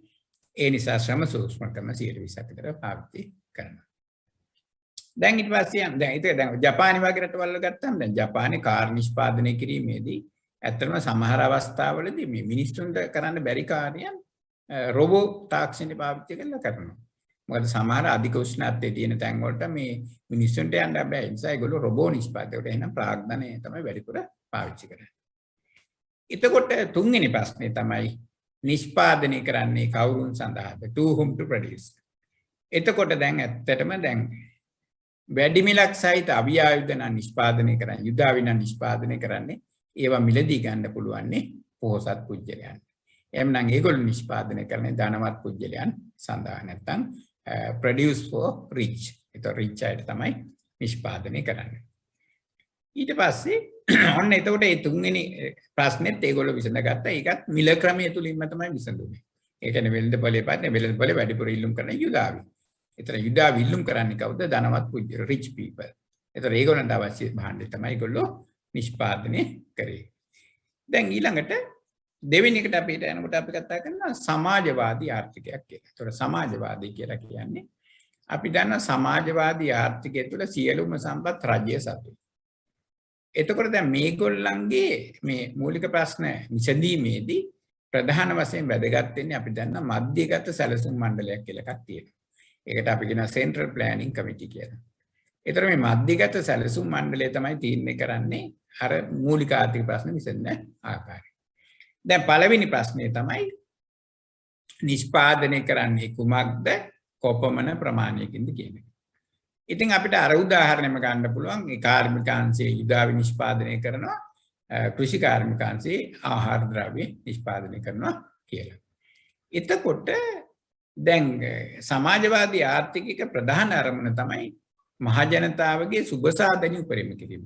නැත්තම් maximize the welfare. ඒතකොට welfare ගැන තමයි ඒගොල්ලෝ කතා කරන්නේ.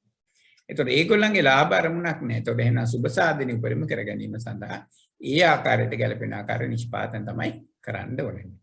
එතකොට දැන් ඔන්න පළවෙනි ප්‍රශ්නේ නිෂ්පාදනය කරන්නේ කුමක්ද කොපමණ ප්‍රමාණයකින් කියන එකට අන්න මධ්‍යගත සැලසුම් මණ්ඩලය තීරණය කරනවා. හරි මහජනතාවගේ සුබසාධනය වැඩි දියුණු කරන්න නම් අපි අනිවාර්යයෙන්ම ආහාර නිෂ්පාදනය කරන්න ඕනේ. හැබැයි ආහාර විතරක් නිෂ්පාදනය කරලා බෑ. දැන් ලෝකයේ තියෙන බලතුලනය. ඒ බලතුලනය කර ගැනීම සඳහා යුදාවිත් අවශ්‍ය වෙනවා. ඉතින් දැන් රුසියාව වගේ රටවල් බලන්න ඒගොල්ලෝ යුදාවි නිෂ්පාදනය 20%ක් විතර යුදාවි නිෂ්පාදනය කරනවා 80%ක් විතර ආහාර නිෂ්පාදනය කරනවා. මොකද අර ලෝකයේ බලතුලනය ආරක්ෂා කර ගැනීම සඳහා. ඉතින් ඔන්න පළවෙනි ප්‍රශ්නේ ඒගොල්ලෝ විසඳුවා නිෂ්පාදනය කරන්නේ ආහාර. ඒතකොට කොච්චරද නිෂ්පාදනය කරන්නේ 80%ක් විතර ආහාර 20%ක් විතර යුදාවි නිෂ්පාදනය කරනවා කියලා. ඉතින් ඒකෙන් මම කියන්නේ ඔය ගන්නේ නමුත් වැඩිපුර නිෂ්පාදනය ගන්න ආහාර කියන එක තමයි එකෙන් අර්ථවත් වෙන්නේ. හැබැයි ඒක තීරණය කරේ අර මධ්‍යගත සැලසුම් මණ්ඩලය. ඊට පස්සේ දෙවෙනි ප්‍රශ්නෙට යනවා. නිෂ්පාදනය කරන්නේ කෙසේද? How to produce. ඒතකොට ඒගොල්ලෝ කල්පනා කරනවා දැන් ශ්‍රම සූක්ෂම ක්‍රමද ප්‍රාග්ධන සූක්ෂම ක්‍රමද භාවිත කරන්නේ කියලා. දැන් අපි දන්නවා දැන් සමාජවාදී ආර්ථිකයේ තියෙන ප්‍රධාන අරමුණ තමයි සුබසාධන උපරිම කර ගැනීම. ඒතර සුබසාධන උපරිම කර ගන්න නම් ඒකට අදාළ වෙන ආකාරයේ මේ ක්‍රමවේදයක් තමයි පාවිච්චි කරන්න ඕනේ භාණ්ඩා සේවා නිෂ්පාදනය කිරීම. දැන් අපි දන්නවා සමාජවාදී රටවල විශාල වශයෙන් ශ්‍රමය තියෙනවා. ඒතර ඒගොල්ලෝ බලන්නේ දැන් මහජනතාවගේ සුබසාධන ඉහළට දාන්න ඕන නිසා අනිවාර්යයෙන් මේගොල්ලෝ ශ්‍රම සූක්ෂමකම තමයි පාවිච්චි කරන්නේ. හැබැයි තනිකරම ශ්‍රම සූක්ෂමකම භාවිතා කරලා භාණ්ඩා සේවා නිෂ්පාදනය කරන්න බෑ. ඒතර ප්‍රාග්ධනයක් අවශ්‍ය වෙනවා. ඉතින් ඒක නිසා මේගොල්ලෝ කරන්නේ මොකද්ද? අර මේ ශ්‍රම සූක්ෂමකම 80% කියන්නේ වැඩි ප්‍රමාණයක් පාවිච්චි. මම කියන්නේ 80%ක් විතර පාවිච්චි කරනවා. හැබැයි 20%ක් විතර ප්‍රාග්ධන සූක්ෂමකමත් පාවිච්චි කරනවා. ඉතින් ඒක විසඳුවේ කවුද? අර මධ්‍යගත සැලසුම් මණ්ඩලය. ඒගොල්ලෝ තමයි තීරණය කරේ කොහොමද නිෂ්පාදනය කරන්නේ කියන එක. ඊට පස්සේ තුන්වෙනි ප්‍රශ්නේ තමයි to whom to produce නැත්නම් කවුරුන් සඳහාද නිෂ්පාදනය කරන්නේ? දැන් ඇත්තටම දැන් අපි ආහාර නිෂ්පාදනය කරන වැඩිපුර ඒතර ආහාර නිෂ්පාදනය කරන්නේ සාමාන්‍ය ජනතාව වෙනුවෙන්. නැත්නම් අපි න ජෙනරල් පබ්ලික් කියලා. ඒතර අපි අර පුව කියන කතාව නෙමෙයි එතන අපි කියන්නේ සාමාන්‍ය ජනතාව වෙනුවෙන් තමයි ආහාර නිෂ්පාදනය කරන්නේ. එතකොට ඒක ඔක්කොම තීරණය කරේ කවුද? අර මධ්‍යගත සැලසුම් මණ්ඩලය. එතකොට ඔන්න එහෙනම් සමාජවාදී ආර්ථිකයත් ඒගොල්ලෝ මූලික ආර්ථික ප්‍රශ්න තුන විසඳගත්තා මධ්‍යගත සැලසුම් මණ්ඩලයේ මගින්. ඊට පස්සේ තුන්වෙනි ආර්ථිකය අපි කතා කරන මිශ්‍ර ආර්ථික කියලා. ඒතර මිශ්‍ර ආර්ථිකය අපි කතා කරන්නේ ආසියා, අප්‍රිකා, ලතින් ඇමරිකානු මහද්වීපවල තියෙන සියලුම රටවල් අපි කතා කරන්නේ මිශ්‍ර ආර්ථික කියලා. නැත්නම් දකුණේ තියෙන රටවල් කියලා අපිට ඕන කියන්න පුළුවන්. දැන් අපි ලංකාව ගත්තොත් එහෙම ලංකාව කියන්නේ මිශ්‍ර ආර්ථිකයක්. ඒතර මේ මිශ්‍ර ආර්ථික කියලා කියන්නේ රාජ්‍යාංශයේ තියෙන 50%කට වැඩි. ඒ වගේම පෞද්ගලික අංශයේ තියෙන 50%ට වඩා අඩුයි. එතකොට දැන් රාජ්‍යාංශය ගත්තාම රාජ්‍යාංශයේ තීරණ ගන්න අර මධ්‍යගත සැලසුම් මණ්ඩලයේ තීරණ වගේ. ඒතර අපි බලමු රාජ්‍යාංශය කොහොමද තීරණ ගන්නේ? දැන් පළවෙනි ප්‍රශ්නේ තමයි නිෂ්පාදනය කරන්නේ කුමක්ද කොපමණ ප්‍රමාණයකින්ද කියන එක.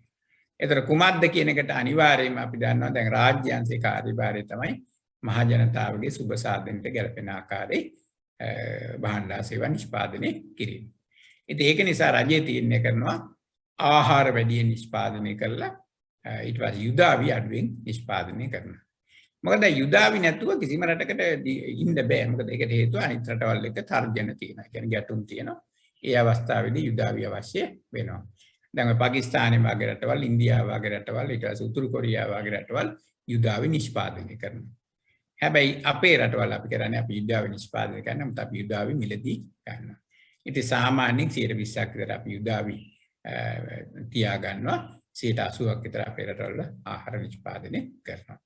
එතකොට මේ පළවෙනි ප්‍රශ්නේ විසඳුවේ ටිකක් අර මධ්‍යගත සැලසුම් ක්‍රමයේ වාගේ ක්‍රමවේදයකින්. එතකොට දෙවෙනි ප්‍රශ්නේ තමයි නිෂ්පාදනය කරන්නේ කෙසේද කියන එක. දැන් ඔය තුන්වන ලෝක රටවල නැත්නම් අඩු දියුණු රටවල නැත්නම් ආසියා අප්‍රිකා ලතින් ඇමරිකානු රටවල විශාල වශයෙන් ශ්‍රමය තියෙනවා. දැන් අපි දන්නවා අපේ උපාධාරීනුත් රැකියා නැතුව ඉන්නවා. සමහරට A level පාස් අයත් රැකියා නැතුව ඉන්නවා. O level පාස් අයත් රැකියා නැතුව ඉන්නවා. හය පන්ති පාත් අය රැකියා නැතුව ඉන්න. ඉතින් විශාල ශ්‍රම අතිරික්තයක් අපේ රටවල තියෙනවා. ඉතින් එතනදී රජය කල්පනා කරනවා හොඳම දේ තමයි ශ්‍රම සූක්ෂම ක්‍රම වැඩියෙන් භාවිතා කරනවා කියන එක. ඒක නිසා මොකද කරන්නේ? වැඩිපුර ශ්‍රමය, ඒ කියන්නේ 80ක් විතර ශ්‍රමය භාවිතා කරලා තමයි භාණ්ඩාර සේවා නිෂ්පාදනය කරන්නේ. ඒතර 120ක් විතර අපි ප්‍රාග්ධනය පාවිච්චි කරනවා. මොකද තනිකර ප්‍රාග්ධනය නැතුව ශ්‍රමය නැතුව එහෙම අපේ නිෂ්පාදනය ඒ දෙකේ මිශ්‍රණයක් තමයි භාණ්ඩයක් හෝ සේවාවක් කියලා කියන්නේ. හැබැයි ඒක රජය තමයි තීරණය කරේ.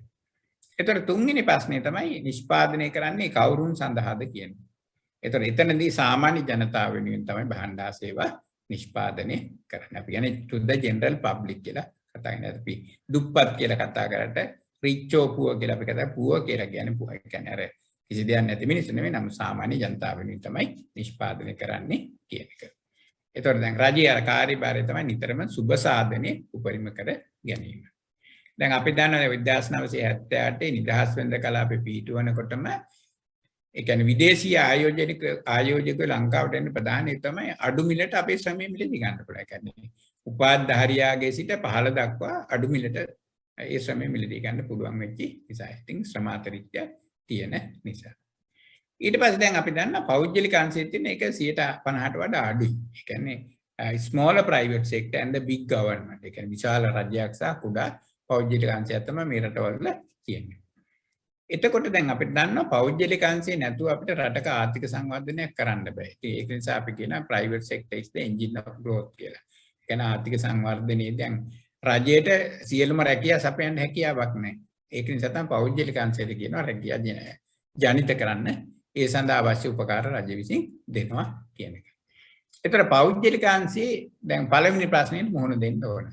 ඒතර ඒගොල්ලෝ භාවිතා කරන්නේ මිල ක්‍රමය. නැත්තම් වෙළඳපොලේ පවතින ඉල්ලුම් සැපයීම් බලවේග අනුව තමයි ඒක කරන්නේ. ඒතර පළවෙනි එකේදී නිෂ්පාදනය කරන්නේ කුමක්ද? කොතරම් ප්‍රමාණයක්ද කියන එක ඒගොල්ලෝ තීරණය කරනවා. තීරණය කරනකොට වෙළඳපොළ තමයි තීරණය කරන්නේ. එතකොට පෞද්ගලික අංශයේ ප්‍රධාන අරමුණ තමයි ලාභ අරමුණ. ඉතින් ඒ ලාභ අරමුණ නිසා මොකද කරන්නේ? ඒගොල්ලෝ යුදාවි තමයි නිෂ්පාදනය කරන්නේ. ඒතර යුදාවි කියලා කියන්නේ සියලුම කාර්මික භාණ්ඩ ඇතුළත් වෙනවා. ඒතර ඒගොල්ලෝ යුදාවි වැඩිපුර නිෂ්පාදනය කරනවා. හැබැයි ආහාරත් නිෂ්පාදනය කරනවා. ආහාර 120ක් වගේ අඩු ප්‍රමාණයක් නිෂ්පාදනය කරන්නේ. හැබැයි ඒක තීරණය කරේ අර මිල ක්‍රමයේ උඩ ප්‍රයිස් මෙකනිසම් එක නැත්නම් ඉල්ලුම සහ සැපයීම මත කියලා තමයි තීරණය වුනේ. ඒතර දෙවෙනි ප්‍රශ්නේ කොහොමද විසඳන්නේ පෞද්ගලික අංශය? ඒකට දෙවෙනි ප්‍රශ්නේ විසඳනකොට මොන ක්‍රමයකටද භාණ්ඩාර සේවා නිෂ්පාදනය කරන්නේ? ඒ කියන්නේ ශ්‍රම සූක්ෂමද නැත්නම් ප්‍රාග්ධන සූක්ෂමද කියන එක. එතකොට දැන් මේගොල්ලන්ගේ තියෙන ලාභ අරමුණනේ. එතකොට ලාභ අරමුණ නිසා අනිවාර්යයෙන්ම ප්‍රාග්ධන සූක්ෂම ක්‍රම තමයි මේගොල්ලෝ පාවිච්චි කරන්නේ. දැන් අපි දන්න දැන් පෞද්ගලික අංශය ගත්තාම දැන් රාජ්‍ය අංශ සේවකයෝ 10ක් ඉන්නවනම් පෞද්ගලික අංශෙන්නේ 5 දෙනා. ඒ කියන්නේ 50%කින්ම සේවකයෝ අඩු කරනවා. ඒ අඩු කරලා ඒ වෙනුවට මේගොල්ලෝ කරන්නේ මොකද්ද? ප්‍රාග්ධනය පාවිච්චි කරනවා. මොකද ප්‍රාග්ධනය පාවිච්චි කිරීම තුලින් ඒගොල්ලන්ට අඩු පිරිවැයට භාණ්ඩාර සේවා නිෂ්පාදනය කරන්න පුළුවන්. ඉතින් ඒක නිසා ඒගොල්ලෝ තීරණය කරන හරි ලාභ වැඩි කරගන්න අපි ප්‍රාග්ධනය තමයි වැඩිපුර පාවිච්චි කරන්න ඕනේ කියලා.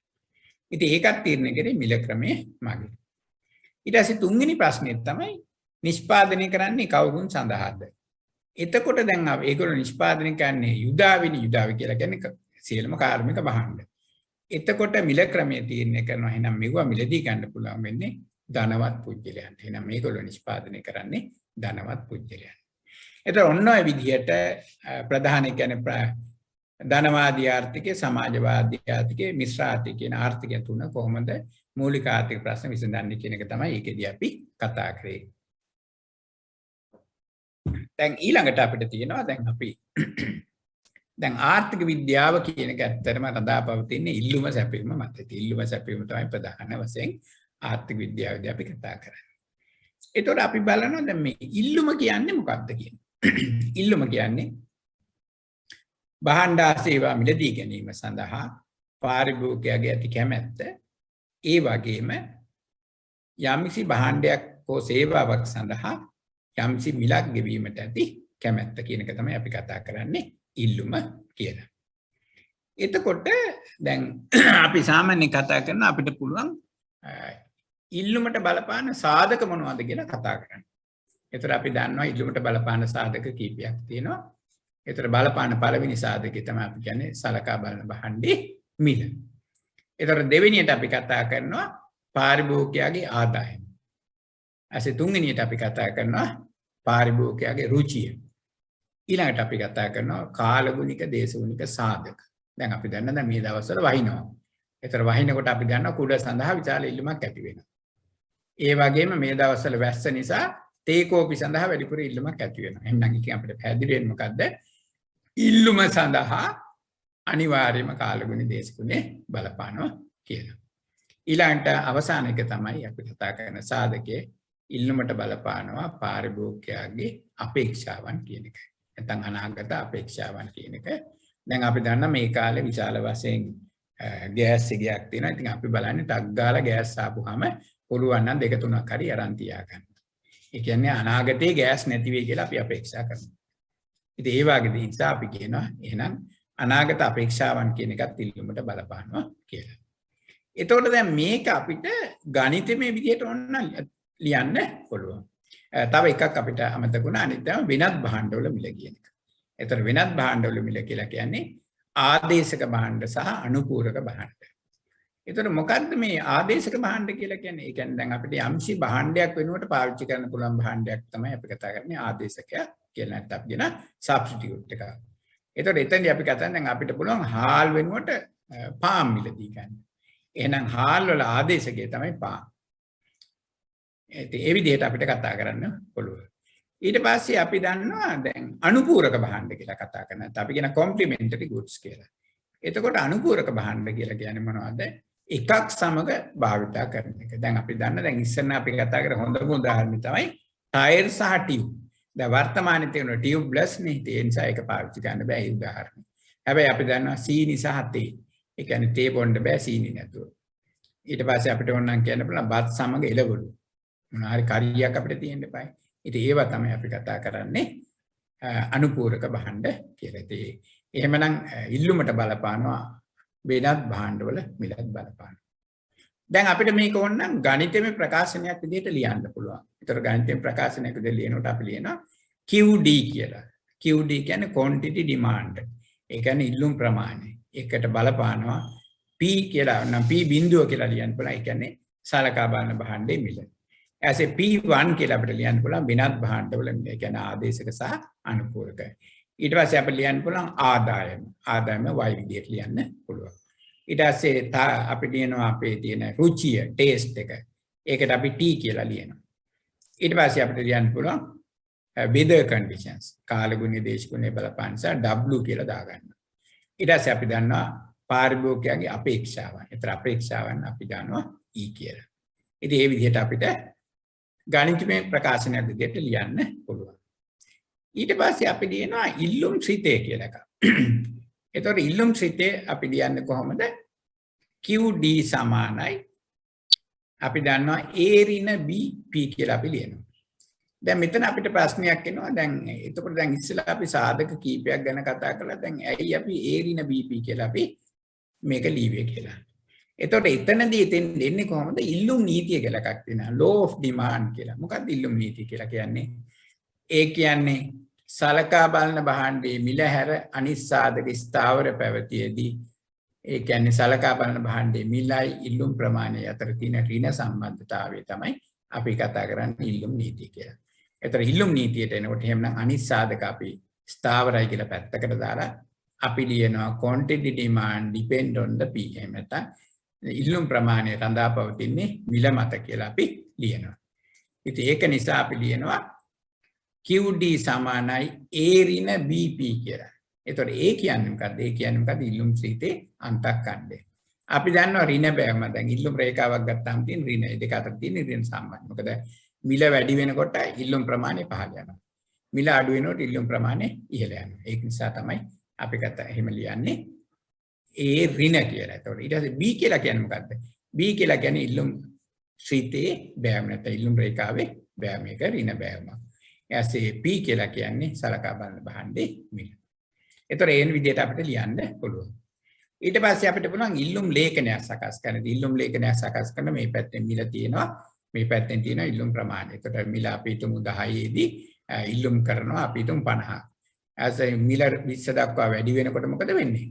අනිවාර්යෙන් ඉල්ලුම් ප්‍රමාණය පහළට යනවා. ඊට පස්සේ තව ටිකක් මිල වැඩි වෙනකොට ඉල්ලුම් ප්‍රමාණය පහළට යනවා. ඒ විදිහට ඉල්ලුම් ලේඛනයක් සකස් කරන්න පුළුවන් මිල සහ ප්‍රමාණය අතර සම්බන්ධතාවය.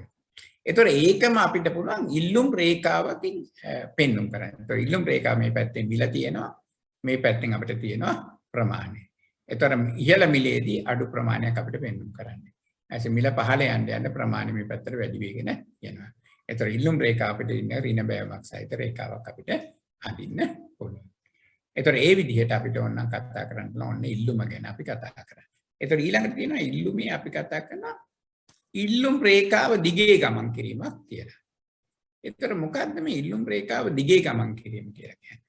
එතකොට එතනදී අපි භාවිත කරන්නේ අනිකුත් සාධක ස්ථාවර පැවතියේදී මිල පමණක් වෙනස් වෙනකොට පාරිභෝගිකයට මේ ඉල්ලුම් රේඛාවේ එක එක ලක්ෂ්‍ය වලට ගමන් කරන්න පුළුවන්. දැන් අපි හිතමු ඉහළ මිලක ඉන්නවා පාරිභෝගිකයා. ඒතර අඩු ප්‍රමාණයක් මිලදී ගන්නවා. ඇස මිල පහළට යනවා. ඒතර මිල පහළට යනකොට අඩු ඊට වැඩි ප්‍රමාණයක් මිලදී ගන්නවා. ඒතර එහෙනම් අර A ලක්ෂ්‍යයේ ඉඳන් අපිට පුළුවන් B ලක්ෂ්‍යයට පාරිභෝගිකයා ගමන් කරා කියන්නේ. හැබැයි ඉල්ලුම් රේඛාව දිගේ පහළට යනවා.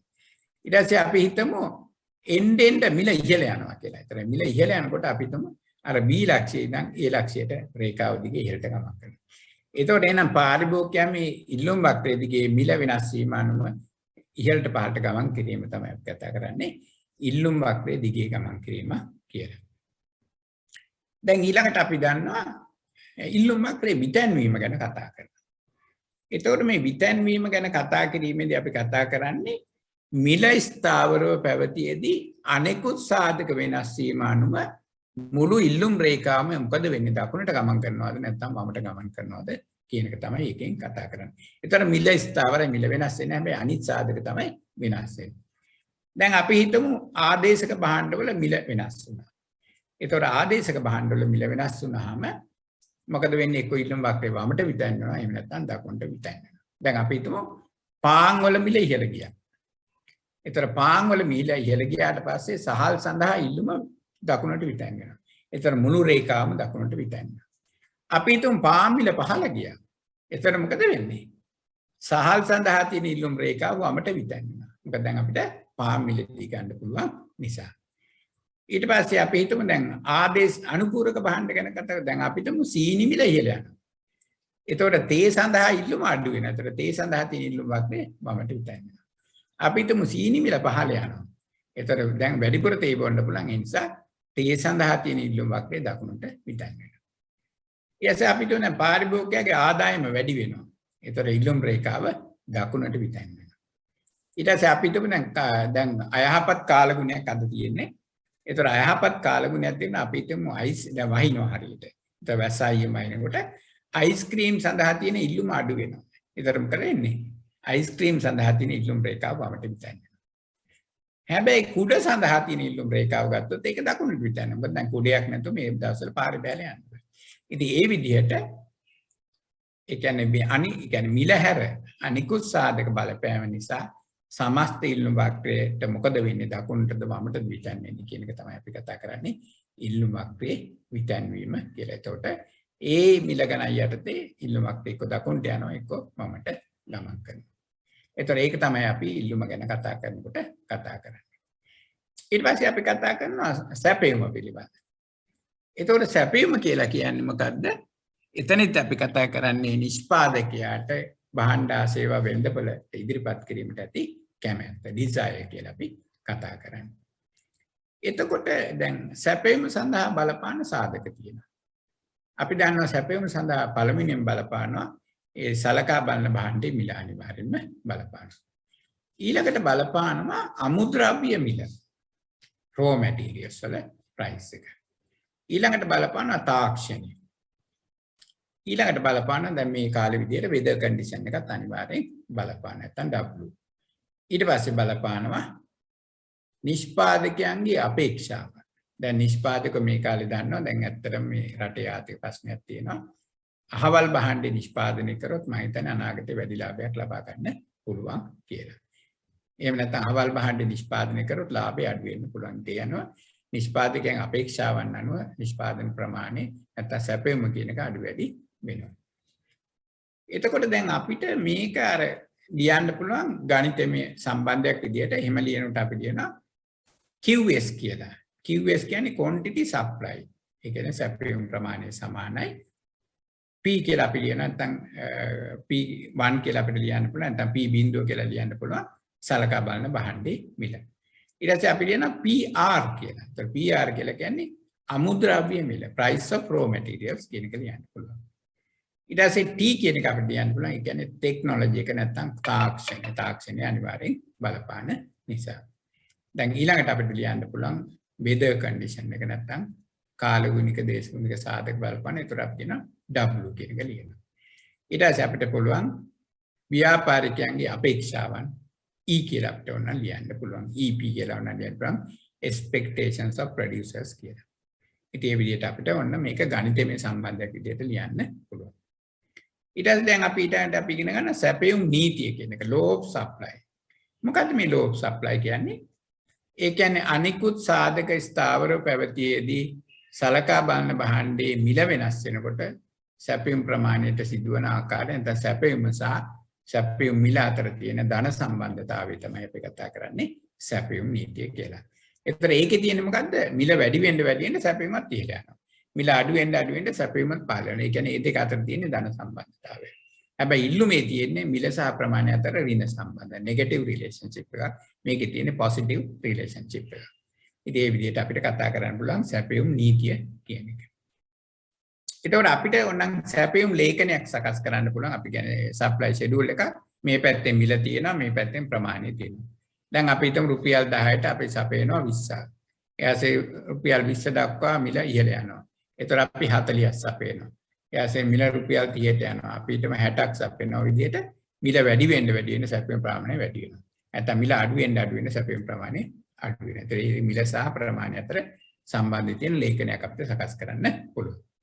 එතකොට මේ ලේඛනයේ තියෙන තොරතුරු අපිට පුළුවන් සැපයුම් වක්‍රයක් අඳින්න. ඒතර මේ පැත්තේ මිල තියෙනවා, මේ පැත්තෙන් තියෙනවා සැපයුම් ප්‍රමාණය. ඒතකොට ඒ අනුව අපිට තියෙනවා ඒ කියන්නේ මිල සහ ප්‍රමාණය අතර තියෙන ධන සම්බන්ධය එහෙනම් ඉහළ යන රේඛාවක් තමයි අපිට අඳින්න සිද්ධ වෙන්නේ. ඒ කියන්නේ රුපියල් 10 දී 20යි, ඇස 20 දී 40යි ඒ විදිහට වැඩි වෙගෙන යන රේඛාව. ඒ කියන්නේ ධන සම්බන්ධයක් තියෙන රේඛාවක් තමයි අපිට අඳින්න පුළුවන් වෙන්නේ සැපයුම් වක්‍රය විදිහට. ඊට පස්සේ දැන් අපි දන්නවා දැන් සැපයුම් ශ්‍රීතේ අපිට ගණිතෙම විදිහට ලියන්න පුළුවන්. එතකොට ඒ ලියනකොට අපි ලියන්නේ කොහොමද? අනිකුත් සාධක ස්ථාවර පැවතියේදී මිල සහ ප්‍රමාණය අතර තියෙන සම්බන්ධය තමයි ඒකේ තියෙන්නේ. එතකොට ඒක ලියනකොට අපි ලියනවා QS සමානයි ඍණ C ධන DP කියලා. ඇයි අපි මේ ඍණ C කියලා කියන්නේ අන්තක්ඛණ්ඩේ ඒක සාමාන්‍යයෙන් ඍණ මොකද නිෂ්පාදනය පටන් ගන්නේ ඍණ වලින්. ඊට පස්සේ ධන කියලා අපි ලියනවා. ධන කියන්නේ බෑවුම තියෙන්නේ ධන බෑවුම. මොකද ප්‍රමාණය සහ මිල අතර තියෙන ධන සම්බන්ධතාවය නිසා. ඒතකොට D කියලා කියන්නේ අපි කියන්නේ බෑවුම කියන එක. ඒතකොට P කියන්නේ සලකා බලන භාණ්ඩේ මිල. එතකොට දැන් අපි දන්නවා එහෙනම් QS සමානයි ඍණ C ධන DP කියලා අපිට සැපයුම් ශ්‍රීතේ ලියන්න පුළුවන්. ඊට පස්සේ අපි කතා කරනවා දැන් සැපයුම් වක්‍රයේ දිගේ ගමන් කිරීම. ඒතකොට ඒකෙන් අදහස් වෙන්නේ මොකක්ද? දැන් අපිට A කියන පහළ ලක්ෂයක සැපයුම් කරුවා හිටියා. ඊට පස්සේ මිල ඉහළ ගිය නිසා ඉහළ ලක්ෂයක නිෂ්පාදන කටයුතු කරනවා. එතකොට එහෙනම් අර A වල ඉඳන් B වලට සැපයුම් රේඛාව දිගේ නිෂ්පාදකයර ගමන් කරන්න පුළුවන්. දැන් අපි හිතමු ඉහළ මිලක හිටියා හැබැයි මිල අඩු වුණා. එතකොට නිෂ්පාදන ප්‍රමාණය පහළ දානවා. එතකොට එහෙනම් අර B ලක්ෂයේ ඉඳන් A ලක්ෂයට ආපහු නිෂ්පාදකයා ගමන් කරනවා. එතකොට නම් මේක තමයි අපි කියන්නේ එක ලක්ෂයකින් ඉඳන් තවත් ලක්ෂයකට ගමන් කිරීම තමයි. හැබැයි රේඛාව දිගේ ගමන් කරන්නේ. ඒක නිසා තමයි අපි කරන්නේ මේක සැපයුම් වක්‍රයේ දිගේ ගමන් කිරීමක් කියලා අපි කතා කරන්නේ. ඊට පස්සේ අපිට කතා කරන්න පුළුවන් මේ සැපයුම් වක්‍රයේ විතැන්වීම කියන එක. මොකක්ද මේ සැපයුම් වක්‍රයේ විතැන්වීම කියලා කියන්නේ? මිල හැර අනෙකුත් සාධක වෙනස් වීම අනුව සැපයුම් වක්‍රයට මොකද්ද වෙන්නේ? දකුණට ගමන් කරනවද නැත්නම් වමට ගමන් කරනවද කියන එක. දැන් අපි හිතමු අමුද්‍රව්‍ය මිල ඉහළ ගියා. ඒතකොට අමුද්‍රව්‍ය මිල ඉහළ ගියා කියන්නේ නිෂ්පාදන පිරිවැය වැඩි වෙනවා. ඒතකොට මෙහෙම සැපයුම් වක්‍රය තිබ්බා. සැපයුම් වක්‍රය වමට විතැන්වීම. මොකද අමුද්‍රව්‍ය මිල නිසා නිෂ්පාදන කටයුතු පහළ දානවා. හැබැයි ඒ මිල ඒ විදිහටම තියෙනවා. දැන් අපි හිතමු නව තාක්ෂණය අපි හොයාගත්තා. නව තාක්ෂණ ටෙක්නොලොජිකල් ඩෙවලොප්මන්ට්ස් කියලා අපි කියන තාක්ෂණික සංවර්ධනයන් නිසා අපිට සැපයුම් වක්‍රය මොකද පිරිවැය අඩු වෙන නිසා අපි කියන්නේ සැපයුම් වක්‍රය දකුණට විතැන්වෙනවා. දැන් ඊළඟට අපි හිතමු දැන් වෙදර් කන්ඩිෂන් එක ඒ නිෂ්පාදන ආයතන යහපත් වුණා. දැන් අපි හිතමු දැන් මේ දවස්වල වහින නිසා කුඩ නිෂ්පාදකයන්ගේ මොකද්ද සැපයුම් වක්‍රය දකුණට විතැන්වෙනවා. ඒ වගේම තේ කෝපි නිෂ්පාදනය කරන අයගේ සැපයුම් වක්‍රය දකුණට විතැන්වෙනවා. හැබැයි අපි හිතමු දැන් අයිස්ක්‍රීම්, කූල් ඩ්‍රින්ක්ස් වගේ අයගේ මොකද වෙන්නේ? ඒගොල්ලන්ගේ සැපයුම් වක්‍රය වමට විතැන්වෙනවා. ඒ වගේම අපි හිතමු දැන් නිෂ්පාදකයන්ගේ අපේක්ෂාවන්. දැන් සමහර භාණ්ඩ මේ කාලේ හිග නිසා ඒගොල්ලෝ කල්පනා කරනවා මේ භාණ්ඩය නිෂ්පාදනය කරොත් එහෙම අපිට වැඩිපුර ලාභය ලබා ගන්න පුළුවන් කියලා. ඒතර මොකද වෙන්නේ? සැපයුම් වක්‍රය දකුණට විතැන්වෙනවා. සමහර අවස්ථාවල ඒගොල්ලෝ අපේක්ෂා කරන මේ භාණ්ඩ නිෂ්පාදනය කළා අදාළ විකර ගන්න බැරි වෙනවා. ඒතර මොකද වෙන්නේ? නිෂ්පාදනය පහළ යනවා කියන්නේ සැපයුම් වක්‍රය වමට විතැන්වෙනවා.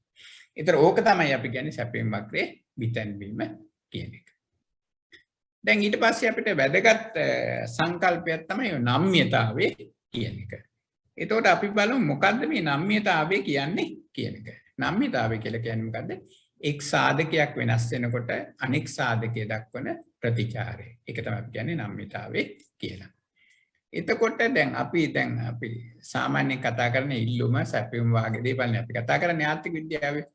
එතකොට එතනදී අපිට තියෙන දැන් ඉස්ලාම අපිට කතා කරන්න පුළුවන් පූර්ණ නම්‍ය කියලා එකක් තියෙනවා. ඒතර පූර්ණ නම්‍ය කියලා කියන්නේ මෙහෙම තිරස් රේඛාවක් තියෙනවා. ඒකෙන් අදහස් වෙන්නේ මිල ස්ථාවර පැවතියේදී අපිට ඕනෑ ප්‍රමාණයක් මිලදී ගන්නත් පුළුවන් නැත්නම් සපයන්නත් පුළුවන් කියන අදහසක් තමයි ඒකේ තියෙන්නේ. ඒතකොට ඒකේ නම්‍යතාවය අපි ගන්න කරොත් අපිට තියෙන්නේ අනන්තය නැත්නම් අපි කියන්නේ ඉන්ෆිනිටි කියන එක අගේ තමයි එන්නේ. ඒ කියන්නේ පූර්ණ නම්‍ය රේඛාව.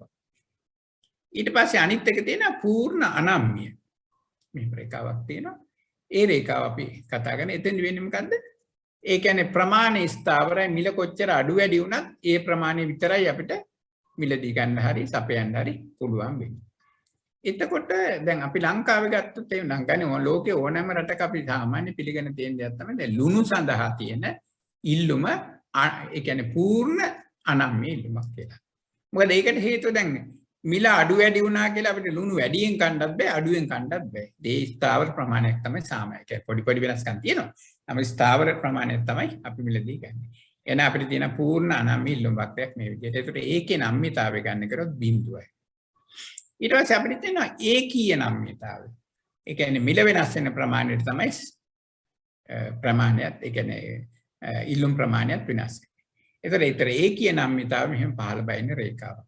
ඒ කියන්නේ 10%කින් මිල වෙනස් වෙනවා නම් ඉල්ලුම වෙනස් වෙන්නේ 10%කින්. ඒක නිසා තමයි අපි කියන්නේ යුනිටරි ඉලාස්ටික් නැත්නම් ඒකීය නම්‍යතාවය. ඒතකොට ඒක ගණනය කරොත් අපිට ලැබෙන්නේ 1යි කියලා. අනිත් එකක් තියෙනවා නම්‍ය ඉල්ලුම. ඒ කියන්නේ ඉලාස්ටික්. ඒ ඉලාස්ටික් කියන එකෙන් අදහස් වෙන්නේ මොකද්ද? මිල වෙනස් වෙනවාට වඩා වැඩි ප්‍රමාණයකින් ප්‍රමාණය වෙනස් වෙනවා. දැන් අපි 10%කින් මිල වෙනස් වෙනකොට ප්‍රමාණය 10%ට වඩා වැඩි ප්‍රමාණයකින් වෙනස් වෙනවා. ඒක තමයි අපි කියන්නේ නම්‍ය කියලා. ඒතකොට අනම්‍ය ඉල්ලුම කියලා ආයකක් තියෙනවා. ඒතර අනම්‍ය කියන එකේ මෙහෙම ටිකක් දැඩි බෑවමක් සහිත ඉල්ලුම් රේඛාවක් තමයි තියෙන්නේ. අරක අඩු බෑවමක් සහිත ඉල්ලුම් රේඛාවක්. ඒතර ඒ ඉල්ලුම් රේඛාවෙන් පෙන්වු කරන්නේ මොකද? අනම්‍ය ඉල්ලුමක් නැත්නම් ඉන්ඉලාස්ටික් කියලා අපි කතා කරනවා. දැන් අපේ රටේ දැන් අත්‍යවශ්‍ය භාණ්ඩ තියෙනවනේ. අත්‍යවශ්‍ය භාණ්ඩ සඳහා තියෙන අපි කියනවා අනම්‍ය ඉල්ලුමක් කියලා. ඒතර අත්‍යවශ්‍ය භාණ්ඩ සඳහා තියෙන්නේ අනම්‍ය ඉල්ලුමක්. ඒකට හේතුව තමයි මිල වෙනස් වෙනවට වඩා අඩු ප්‍රමාණයකින් තමයි ප්‍රමාණය වෙනස් වෙන්නේ. දැන් අපි දැන් සාල් වගේ දේවල් වලට මිල කොච්චර වෙනස් වුණත් අපිට පරිභෝජනය අඩු කරන්න බෑනේ. එක්තරා ප්‍රමාණයකින් විතරයි අපිට අඩු කරන්න බෑ. දැන් ඉස්සෙල්ලා 3 වේලක් කෑවනම් ඕනනම් 2 වේලක් කන්න පුළුවන්. දැන් පාන් මිල කොච්චර වැඩි වුණත් ඉස්සර පාන් 2-3 පාරක් කෑවනම් අපි වේලක් හෝ දෙකක් අඩු කරාට විශාල ප්‍රමාණයකින් අපිට පරිභෝජනය අඩු කරන්න බෑ. එතන එහෙනම් අත්‍යවශ්‍ය භාණ්ඩ සඳහා තියෙන්නේ අනම්‍ය ඉල්ලුමක් කියලා තමයි අපි කතා කරන්නේ. එතකොට ඔය විදිහට අපි නම්‍යතාවය කියන්නේ කොටස් පහකට බෙදන්න පුළුවන්. එතකොට දැන් අපිට නම්‍යතාවයේ ගණනය කරන්න පුළුවන්. ඒ කියන්නේ එක විචාලයක වෙනස් වෙනකොට අනිත් විචාලයේ දක්වන ප්‍රතිචාරය අපිට ගණනය කරන්න පුළුවන්. ඒ ගණනය කිරීමේදී පළවෙනි එක අපි කතා කරන මිල ඉල්ලුම් නම්‍යතාවය කියලා. ඒ කියන්නේ මිල විනාශ වීමට අනුව ඉල්ලුම් ප්‍රමාණය දක්වන ප්‍රතිචාරය මොකක්ද කියලා. එතකොට නම්‍ය වෙන්න පුළුවන්, ඒක අනම්‍ය වෙන්න පුළුවන්. එතකොට ඒක අපේ සූත්‍රයක් තියෙනවා ඩෙල්ටා P බෙදීම ඩෙල්ටා Q වැඩි කිරීම P යට Q කියලා. ඒ විදිහට අපිට මේක සකස් කරගන්න පුළුවන්. සාමාන්‍යයෙන් අපි අත්‍යවශ්‍ය භාණ්ඩ කියන්නේ සාමාන්‍ය අත්‍යවශ්‍ය භාණ්ඩ සඳහා ගත්තොත් එහෙම අපිට තියෙන්නේ එකට වඩා අඩු නම්‍යතාවය. මොකද මිල වෙනස් වෙනවට වඩා අඩු ප්‍රමාණයකින් තමයි ප්‍රමාණය වෙනස් වෙන්නේ. හැබැයි අපිට ලැබෙන අගය ඍණාගයක් පෙන්වන්න කරන්නේ. ඍණාගයක් පෙන්වන්න කරාට අපි මේක ලියනකොට අපි කතා කරන්නේ මේ ඍණ කියන එක නොසලකා ගන්නවා. ඒක දැන් අපිට 2යි කියලා આવොත් එහෙම ඍණ 2යි කියලා આવොත් අර ඍණාගය තමයි 2යි කියලා තමයි. ඒ කියන්නේ එකට වඩා වැඩි කියන එක තමයි එකෙන් අදහස්. ඒතර ඍණ 0.5 කියලා આવොත් ඒ කියන්නේ එකට වඩා අඩුයි කියන එක තමයි අපි කියන්නේ. අර ඍණ කියන සලකුණ අපි සලකන්නේ නැහැ. ඒතර මිල ඉල්ලුම් නම්‍යතාවේ ඊට පස්සේ අපිට තියෙනවා හරස් ඉල්ලුම් නම්‍යතාවේ නැත්නම් අපි කියන ක්‍රොස් වෙලාසිටි කියලා. ඒතර හරස් ඉල්ලුම් නම්‍යතාවේ කියලා අදහස් වෙන්නේ මොකද්ද? එක් භාණ්ඩයක මිල වෙනස් වෙනකොට අනිත් භාණ්ඩයේ ප්‍රමාණයට සිදුවන ප්‍රතිචාරය. දැන් අපි හිතමු දැන් ආදේශක භාණ්ඩවල.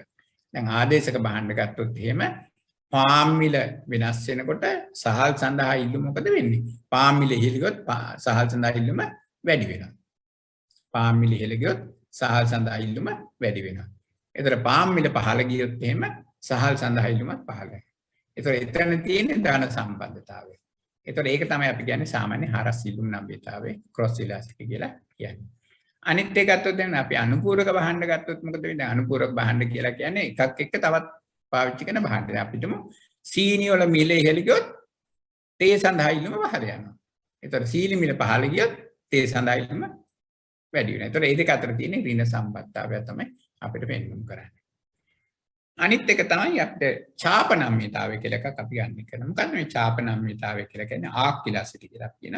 ඒ කියන්නේ ලක්ෂ දෙකක් අර දැන් මෙතෙක් වෙලා ගන්න කරේව අපි කියන ලක්ෂ නම්‍යතාවය. දැන් පොයින්ට් ඉලාසිටි කියලා. දැන් අපි කරන්නේ ලක්ෂ දෙකක් අතර නම්‍යතාවය ගන්න. මේ සැරේ මම හිතන්නේ A level paper එකේ තිබ්බා ඔයගොල්ලෝ නම් pass papers බැලුවොත් ඔයගොල්ලෝ දාන්න පුළුවන්. ආක්කිලාසිටි එක. ඒ කියන්නේ මිල P1 වල ඉඳන් P2 දක්වා ගමන් කරාම මේ දෙක අතර තියෙන නම්‍යතාවය. ඒකට එහෙනම් P1 මිලයි P2 මිලයි කියලා අපි ගන්න. ඒතකොට දැන් එතනදී සූත්‍රය ඔයගොල්ලෝ දැකලා ඇති. ඒ කියන්නේ ඩෙල්ටා Q බෙදීම ඩෙල්ටා P වැඩි කිරීම ඊට පස්සේ අපිට තියෙනවා ඒ කියන්නේ P1 P2 බෙදීම Q1 Q2 කියලා. මොකද ඒතර මේ දෙක අතර කියන එක තමයි කියන්නේ ඡාපයක් විදිහට අපි ආක් එකක් විදිහට ගන්න එක නිසා. ඊට පස්සේ අපි කතා කරනවා ආදායම් නම්‍යතාවය කියලා කතා කරනවා. මොකද්ද මේ ආදායම් නම්‍යතාවය කියලා කියන්නේ? ඒ කියන්නේ පාරිභෝගිකයාගේ ආදායම වෙනස් වෙනකොට ඉල්ලුම් ප්‍රමාණයට දක්වන ප්‍රතිචාරය. දැන් අපි දන්නවා සාමාන්‍යයෙන් ආදායම වැඩි වෙනකොට අපේ ඉල්ලුම වැඩි කරනවා. ඊටසේ ආදායම අඩු වෙනකොට අපි ඉල්ලුම අඩු කරනවා. ඉතින් එතනදී අපි ගන්නවා අර ඩෙල්ටා Q බෙදීම ඩෙල්ටා Y කියලා. P වෙනුවට දානවා Y. වැඩි කිරීම Y බෙදීම ඊට පස්සේ Q කියලා තමයි ගන්න. ඒතර හැම වෙලාවෙම අපි දන්නවා ආදායම් නම්‍යතාවය කියලා කියන්නේ ධනාගයක් ගන්න. මොකද ආදායම් වැඩි වෙනකොට ඉල්ලුම් ප්‍රමාණය වැඩි වෙනවා. ආදායම් අඩු වෙනකොට ඉල්ලුම් ප්‍රමාණය පහළ යනවා කියන නිසා. ඊට පස්සේ අපි කතා කරනවා සැපයුම් නම්‍යතාවයේ සම්බන්ධය. ඒ කියන්නේ මිල වෙනස් වෙනකොට සැපයුම දක්වන ප්‍රතිචාරය. ඒතකොට එතනදී අපි අතන QD කියලා ගත්තේ. දැන් මෙතන ගන්නවා QS කියලා. ඒ කියන්නේ ඩෙල්ටා QS බෙදීම ඩෙල්ටා P වැඩි කිරීම P යට Q කියලා අපිට ගන්න පුළුවන්. ඒතර සාමාන්‍යයෙන් සැපයුම් නම්‍යතාවය හැම වෙලාවෙම ධනාගයක් ගන්න. මොකද මිල වැඩි වෙනකොට සැපයුම වැඩි වෙනවා, මිල අඩු වෙනකොට සැපයුම අඩු වෙන නිසා. ඉතින් මේ විදිහට අපිට නම්‍යතාවයන් ගන්න කරන්න පුළුවන්. ඒතර මේ නම්‍යතාවයන් ගන්න කිරීමේදී ඒක වැදගත් වෙනවා ඇත්තටම ප්‍රතිපත්ති සම්පාදනය කිරීමේදී. දැන් අපි ඉස්සෙල්ලා කතා කරා දැන් අර ඉල්ලුම කතා කරා සැපෙම කතා කරා නම්‍යතාවය කතා කරා. දැන් අපි ඊළඟට අපි කියනනේ වෙළඳපළක් ගැන කතා කරනවා. මොකක්ද මේ වෙළඳපළ කියලා කියන්නේ? ඒතර වෙළඳපළක් කියලා කියන්නේ ඇත්තටම ඉල්ලුම් කරුවන් සහ සැපෙම් කරුවන් හමුවන අවස්ථාවක් හෝ ස්ථානයක් විදිහට අපිට පැහැදිලි කරන්න පුළුවන්. දැන් ඉස්සර නම් කතා කරේ ඉල්ලුම් කරුවන් සහ සැපයුම් කරුවන් හමුවන ස්ථානය කියලා. ඒ කියන්නේ ෆිසිකල්, ඒ කියන්නේ භෞතික ස්ථානයක් තිබ්බා. දැන් වර්තමානයේ අපිට මේ ඉන්ටර්නෙට් එහෙම දියුණු වෙලා දැන් අපි වර්තමානයේ භාණ්ඩයක් අපිට ගෙන්න ගන්න ඕන. අපි ඉන්ටර්නෙට් එකට ගිහලා ටයිප් කරලා බලන්න මොකද්ද තියෙන භාණ්ඩේ තෝරගත්ත මිල කීයද කිව්වා අපි ඉන්ටර්නෙට් එකෙන් ඕඩර් කරා. එතකොට අපි හමු වෙන අවස්ථාවක් මෙතන තියෙන. ඒ කියන්නේ පාරිභෝගිකයයි නිෂ්පාදකයයි නැත්නම් සැපයුම් කරුවයි හමු වෙන අවස්ථාවක්. අපි විදේශ වලින් භාණ්ඩයක් ගෙන්න ගන්න ඕන නම් අපිට පුළුවන් ඉන්ටර්නෙට් එකට ගිහිල්ලා ඒක ඕඩර් කරන්න. එතකොට අපිට අවශ්‍ය වල බැංකුවට ගෙව්වා. එතකොට ඒගොල්ලන්ගේ account එකක් තියෙන account එකට ගෙව්වා. එතකොට ඒගොල්ලෝ අපිට භාණ්ඩේ එවනවා. ඊට පස්සේ දැන් අපිට WhatsApp තියෙන WhatsApp වලින් අපිට ඕඩර් කරන්න පුළුවන්. ඒකෙන් තමයි අපි කියන්නේ වෙළඳපළ කියලා කියන්නේ මොකද? ඉල්ලුම් කරුවන් සහ සැපයුම් කරුවන් මුණ ගැහෙන ස්ථානයක් හෝ අවස්ථාවක් තමයි අපි කතා කරන්නේ වෙළඳපළ කියලා. ඒතර වෙළඳපළේදී අපි දන්නා ඉල්ලුම සහ සැපයුම කියන දෙකක් තියෙනවා. ඒතර මේ දෙකේදී අපිට පුළුවන් වෙළඳපළේ අපි කතා කරනවා සමතුලිතතාවයක් පිළිබඳ. නැත්නම් අපි කියන ඉක්විලිබ්‍රියම් කියලා. ඒතර ඒකෙන් අදහස් වෙන්නේ මොකක්ද? දැන් අපි කියොත් එන්න Q ඒ කියන්නේ අපි කියන්නේ Q බා කියලානේ අපි කියන්නේ. ඒ කියන්නේ Q එකේ අපි උඩින් කෑල්ලක් දාලා කියනවා. ඒකෙන් අපි කියන සමතුලිත ප්‍රමාණය කියලා. මොකද්ද මේ සමතුලිත ප්‍රමාණය කියන්නේ? ඉල්ලුම් කරුවන් දෙන්න කැමති ප්‍රමාණයයි අපි මිලදී ගන්න කැමති ප්‍රමාණය සමාන වෙනවා. ඒක නිසා තමයි අපි ඒකට කියන්නේ සමතුලිත ප්‍රමාණය කියලා. ඊට මේ පැත්තෙන් තියෙන වෙන සමතුලිත මිල. ඒ කියන්නේ අපි ගෙවන්න කැමති මිලයි ඒගොල්ලෝ අපෙන් බාර ගන්න කැමති මිලයි සමාන අවස්ථාව. ඒක තමයි කියන්නේ සමතුලිත මිල. අනිත් එක තමයි සමතුලිත ප්‍රමාණය. මොකද අපි වෙළඳපළට ගිහිල්ලා අපි කරන්නේ කේබල් කරනවා. ඒ කියන්නේ අපි කියන්නේ භාගයෙන් කරලා අවසානයේ හරි කියන මිල වැඩි මෙච්චරයි. ඒතර අපි කියන නෑ ඔච්චර මිල හරියන්නේ මිල ටික පහළට දාන්න. අපි එහෙමනොත් මෙච්චර පාන මිල දී ගන්නවා. ඒ සැපයුම් කරුවෝ කියන්නේ නෑ ඊ ප්‍රමාණයට දෙන්න. අපි 1500 කියන අපි කියන 1500ක් ගෙවන්න බෑ. අපි ගෙවන්න කැමති 1200යි කියලා. ඒක සැපයුම් කරුවෝ කියන නෑ 1200ක් මදි 1300ක් දෙන්න. ඒකට 1300 කියන මිල වුණ සමතුලිත මිල. ඊට පස්සේ තීරණය කරන භාණ්ඩ කීයක් අපි මිලදී ගන්නවාද කියලා. ඒතර ගන්න ප්‍රමාණය අපි කියන සමතුලිත ප්‍රමාණය කියලා. ඉතින් මේ විදිහට අපිට කතා කරන්න පුළුවන් වෙළඳපළේ සමතුලිතතාවය කියන. දැන් ඕක අපිට ගණනය කරන්න පුළුවන්. අපි ගණිතමය විදිහට මම හිතන ඕගොල්ලෝ ඉගෙනගෙන ඇති කොහොමද ඉල්ලුම් සීතය ගණනය කරන්නේ, ව්‍යුත්පන්න කරන්න කියලා අපි කතා කරන්නේ. සැපයුම් සීතය ව්‍යුත්පන්න කරන්නේ කොහොමද? ඊට පස්සේ වෙළඳපළේ කොහොමද සමතුලිත මිල සහ ප්‍රමාණය ගණනය කරන්නේ කියන එක. දැන් ඊට පස්සේ අපි සාමාන්‍යයෙන් කතා කරන දැන් රජයට පුළුවන් සමහර භාණ්ඩ පරිභෝජනයේ අධෛර්ය කිරීම සඳහා බද්දක් පනවන්න. දැන් අපි දන්න දැන් වර්තමානයේ අපිට ප්‍රධාන ප්‍රශ්නයක් තමයි විදේශ විනිමය හිගය. විදේශ විනිමය හිග නිසා අපි කරන්නේ මොකද්ද? විදේශ විනිමය හිග නිසා අපි කරන්නේ සමහර භාණ්ඩ ආනයන සීමා කරනවා. ඒතර ආනයන සීමා කරන්න පුළුවන් පළවෙනි කාරණේ තමයි බද්දු පැනවීම තුළින්. ඒතර දැන් බද්ද පැනෙවුවට පස්සේ අපිට පුළුවන් වෙළඳපොලේ සමතුලිත මිල සහ ප්‍රමාණය හොයන්න. ඒතර අපි දන්නා දැන් බද්දක් පැනෙවුවාම සැපයුම් මිල සීතයට තමයි ඒක එකතු කරන්න සිද්ධ වෙන්නේ. ඒතර අපි ගාව තියෙන්නේ QS කියන එක නම් අපි කරන්නේ ඒක අනිවාර්යෙන් සැපයුම් සීතේ ඒක අඩු කරලා දාන්න. ඊට පස්සේ අපිට පුළුවන් සමතුලිත මිල හා ප්‍රමාණය after the tax ඒ කියන්නේ බද්දෙන් පස්සේ කීයද කියලා අපිට සොයලා බලන්න. ඊට පස්සේ අපිට පුළුවන් දැන් රාජ්‍ය සමාජයට මේ පිහිට ආධාර දෙනවා නිෂ්පාදකයන්ට. එතකොට මේ නිෂ්පාදකයන්ට පිහිට ආධාර කිරීම තුළින් මොකද වෙන්නේ? නිෂ්පාදනය වැඩි කර ගැනීමටත් ඊට පස්සේ මිල පහළ දමා ගැනීමටත් තමයි රජය අපේක්ෂා කරන්නේ. එතකොට පිහිට ආධාරයක් දුන්නාම එතනදී අපිට දැන් පිහිට ආධාරයේ අනිවාර්යයෙන්ම මේ ඒ කියන්නේ සැපයුම් මිලෙන් අඩු වෙන්න ඕනේ. හැබැයි සැපයුම් මිලෙන් අඩු කරන්න බෑ. මොකද අපිට තියෙන QS කියන ශ්‍රීතේ නිසා අපි කරන්නේ ඒකට එකතු කරනවා. ඉතින් මේ විදිහට එකතු කරාට පස්සේ අපිට අලුතෙන් අපිට සැපයුම් ශ්‍රීතයක් සකස් කරගන්න පුළුවන්. ඒතර මේ දෙක අපි ආපහු සම කරලා QS සමානයි QD කියලා ලියලා අවසානයේ අපිට ගණනය කරගෙන ගිහිල්ලා අපිට හොයා ගන්න පුළුවන්. ඒ කියන්නේ සහන ආධාරය දුන්නාට පස්සේ සමතුලිත මිල කීයද? සමතුලිත ප්‍රමාණය කීයද කියන එක අපිට හොයා ගන්න පුළුවන්. ඉතින් මේ විදිහට අපිට කතා කරන්න පුළුවන් වෙළඳපළ සම්බන්ධව. ඉතින් තව එකක් මම කතා කරන්න මම හිතන්නේ කාලේ කොහොමද කියලා නැහැ කාලේ දැන් 11:00යි තව එක කතා කරන්න. දැන් අපි තව එකක් තමයි වැදගත් වෙන එකක් තමයි මේ බාහිරතා කියන එක. ඒතර මොකක්ද මේ බාහිරතා කියලා කියන්නේ?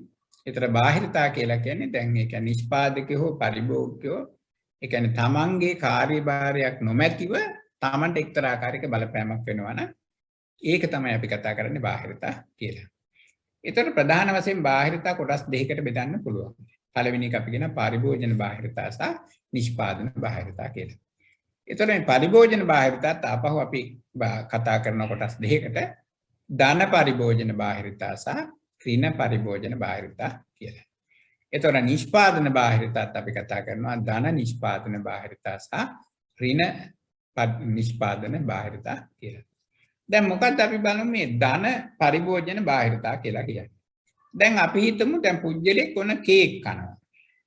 ඒතර කේක් කනකොට අපිට හොඳ සුවඳක් එනවා. ඒතකොට දැන් අපි අර කේක් සඳහා කිසිම මිලක් ගෙවලත් නැතුව අපි එක්තරා ආකාරයක වින්දනයක් ලබනවා. ඒතකොට ඒක මොකක්ද අපි කතා කරන්නේ ධන පරිභෝජන බාහිරතාවයක් කියලා. ඒ වගේම අපි හිතමු හොඳ මේ මියුසික් එකක් අපිට එන කවුරු හරි හොඳ සින්දුවක් කියනවා. ඒතකොට මේ සින්දුවට අපි ගෙවන්නේ නැහැ. DC ගෙවීමක් නැහැ. හැබැයි අපි වින්දනයක් ලබනවා, තෘප්තියක් ලබනවා. ඒතකොට අපි ඒකත් කතා කරනවා ධන පරිභෝජන බාහිරතා කියලා. ඊට පස්සේ මොකද්ද ඍණ පරිභෝජන බාහිරතා කියන්නේ? ඒ අදහසෙන් දැන් අපිට යම් කිසි දුම් පානය කරනවා. නැත්තම් මත්ද්‍රව්‍ය පානය කරනවා. එතකොට අපිට එනවා නිකන් අමුතුම අපිට ඉවසන්න බැරි දුර්ගන්ධයක්. එතකොට අපි කියනවා අන්න එතනදී අපිට තියෙන්නේ මොකද්ද? ඍණ පරිභෝජන බාහිරතා. ඒ කියන්නේ අපිට බලපෑමක් සිද්ධ වෙනවා. ඒ කියන්නේ අපේ කිසිම මැදිහත් වීමක් නැතුව අපිට බලපෑමක් සිද්ධ වෙනවා. ධන වශයෙන් හෝ ඍණ වශයෙන් අර තව කෙනෙකුගේ පරිභෝජනය නිසා. ඊට පස්සේ නිෂ්පාදන මොකද්ද ධන බාහිරතා කියලා අපි කතා කරන්නේ. දැන් අපි හොඳම උදාහරණයක් ගන්නවා. දැන් ඒ කියන්නේ පළතුරු වත්තයි මීමැසි පාලනයයි. දැන් මීමැසි පාලනය කරන පුජ්‍යලයා ඔන්න මීමැසි පාලනය කරගෙන යනවා ඉතා සාර්ථකව. එතකොට මොකද කරන්නේ? දැන් අර පැත්තෙන් පළතුරු අවන්නෙකුත් ඉන්නවා. එතකොට දැන් මීමැස්සෝ කරන්නේ මොකද්ද? පළතුරු වත්තට ගිහිලා රොන් අර ගන්නවා. එතකොට රොන් අර ගන්නකොට අර මල් වල පරාග පෝෂණය වෙනවා. එතකොට මොකද වෙන්නේ? ඒ පැත්තෙන් පළතුරු නිෂ්පාදනය ඉහළ යනවා. මේ පැත්තෙන් මොකද වෙන්නේ? මීපැණි නිෂ්පාදනය ඉහළ යනවා. හැබැයි මේ දෙකින් අතර කිසි ගෙවීමක් නැහැ. ඒ කියන්නේ මිලක් නැහැ. ඔක් තමයි බාහිරතාවල කතා කරන්නේ. විලඳපලේ මිලක් නැහැ. හැබැයි ඒක ධන නිෂ්පාදන බාහිරතාවයක් විදිහට තමයි අපි සලකන්නේ. එතකොට මොකක්ද එහෙනම් ඍණ කියලා අපි කතා කරන්නේ? ඍණ නිෂ්පාදන බාහිරතා කියලා අපි කතා කරන්නේ. දැන් අපි හිතමු දැන් අපි කඳුරට ප්‍රදේශයේ තියෙන කර්මාන්තශාලාව. එතකොට ගංගාවක් ගලාගෙන එනවා කඳුරට ඉඳන්. එතකොට අර නිෂ්පාදක අපිට රසායන ද්‍රව්‍ය නිෂ්පාදනය කරන්න කියලා. එතකොට එයා රසායන ද්‍රව්‍ය නිෂ්පාදනය කළා අපද්‍රව්‍ය සේරම දානවා ගංගාවට. ඊට පස්සේ දැන් ගංගාවේ පහළ ඉන්නවා. දැන් අපි හිතමු ඔය කැලණිය පැත්තට එනවා. අපි හිතමු කැලණි ගංගාව කියලා එනකොට ඒකේ කොට්ටාස තුනක් ඉන්නවා. එක පුජ්‍යලෙක් ඉන්න පුළුවන් මාළු අල්ලන දීවරේ. ඊට පස්සේ තව කෙනෙක් ඉන්නවා රෙදි හොදන. එතකොට එයා ඩෝබි කෙනෙක්. ඊට පස්සේ තියෙනවා වෝටර් බෝඩ් එක. එතකොට වෝටර් බෝඩ් එක මොකද කරන්නේ? වතුර පිරිසිදු කරලා අපිට දෙනවා. එතකොට බලන්න මේ තුන් දෙනාටම මේක බලපානවා ඍණාත්මක. මොකද දැන් දීවරයන්ට ඔන්න මාළු අල්ලනවා. අල්ලගෙන ගිහිල්ලා සමහරට පාරිභෝගිකයන්ට අලෙවි කරාට පස්සේ පහෝදානව පාරිභෝගිකයෝ අසනීප වෙනවා. ඒකට හේතුව මොකද්ද? අර දූෂණය වෙච්ච වතුරේ හිටපු මාළු තමයි අපි පරිභෝජනය කරේ. ඒතර ඒක පොලියුට් වෙලා තියෙන්නේ. ඊට පස්සේ දැන් රෙදි හොදන අයට බලන්න දැන් ඉස්සර හොඳ වතුර නිසා අර දාන කිමිකල්ස් එහෙම අඩුයි. දැන් විශාල මුදලක් වයිදම් කරන් වෙනවා රසායනික ද්‍රව්‍ය දාලා මේ රෙදි පිරිසිදු කරන්න. මොකද වතුර දූෂණය වෙලා තියෙන්නේ. පොලියුටඩ් වෝටර්. ඊට පස්සේ දැන් අපි ජල මණ්ඩලයේ තියෙනවනේ. ජල මණ්ඩලය ගත්තාම ඒගොල්ලන්ටත් අර පිරිසිදු කරන්න වෙලා තියෙන්නේ අර දූෂණය වෙච්ච වතුර. එතන එහෙමනම් දූෂණය වෙච්ච වතුර පිරිසිදු කිරීමේදී විශාල වශයෙන් කිමිකල්ස් දාන්න වෙනවා. ඉතින් එහෙමනම් එතනදී මොකද වෙන්නේ? නිෂ්පාදන ඍණ බාහිරතාවය තියෙන්නේ. එතන මේ නිෂ්පාදන ඍණ බාහිරතාවය. ඒකට මෙතනදී ඇත්තටම අපි කතා කරන්නේ බාහිරතාවය කියන්නේ මිලක් නැහැ. දැන් කවුද මේකට ගෙවීම් කරන්නේ? කිසි කෙනෙක් නැහැ. ඉතින් ඒක නිසා වෙළඳපළ අසමත් වෙනවා කියලා තමයි අපි බාහිරතාවවලදී කතා කරන්නේ. එතන මේ සඳහා විසඳුමුත් අපි ඉදිරිපත් කරලා තියෙනවා. විසඳුම් කීපයක් තියෙනවා. පළවෙනි එක තමයි බදු පැනවීම. ඒකට අපි කියන පිගුවියන් ටැක්ස් කියලා. කියන්නේ පිගු කියන ආර්ථික විද්‍යාඥයා කියන බද්දක් පනවන්න කියලා.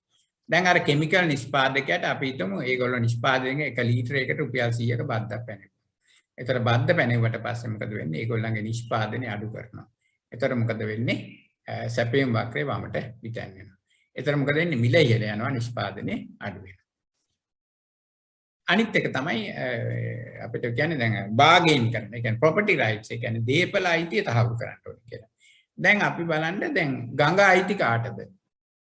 ඊට පහළ ප්‍රදේශයේ මාළු අල්ලන එක ඊට පස්සේ ඩෝබිලා ඊට පස්සේ ජල මණ්ඩලයේ අයිති කාටද කියන එක පිළිබඳ ඒ කියන්නේ දීපල අයිති හරියට තහවුරු වෙලා නැහැ. දැන් ගඟ කල්පනා කරන මේක අයිති කෙනෙක් නැහැ ඕන කෙනෙකුට මේ ගඟ අනවශ්‍ය විදිහට පාවිච්චි කරන්න පුළුවන් කියලා.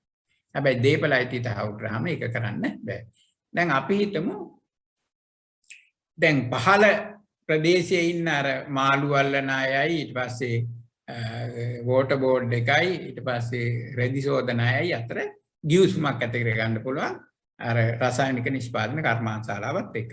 එතකොට මේ රසායනික කර්මාන්තශාලාව කියනවා හරි ඕගොල්ලෝ මන්ට මාසික මෙන්න මෙච්චර මුදල ගෙවන්න. එතකොට මම මේ ජලය දූෂණය කරන එක අඩු කරන්න කියලා කියනවා. එතකොට මොකද වෙන්නේ? මේගොල්ලෝ එක්තරා දීමනාවක් දෙනවා. අවසානයේ දලේ දූෂණය කිරීම අඩු වෙනවා.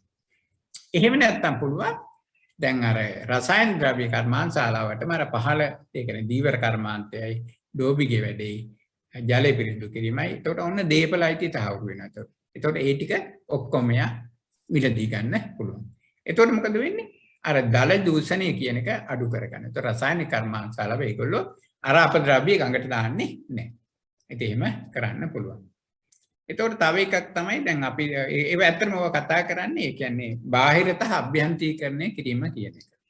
අනිත් එක තමයි අපිට පුළුවන් කලාප පිහිටවන්න. දැන් අපි නිදහස් වෙන්න කලාපේ පිහිටවනකොට ඔය කටුනායක වර්ග සතපොම් 100ක කලාපයක පිහිටෙවේ.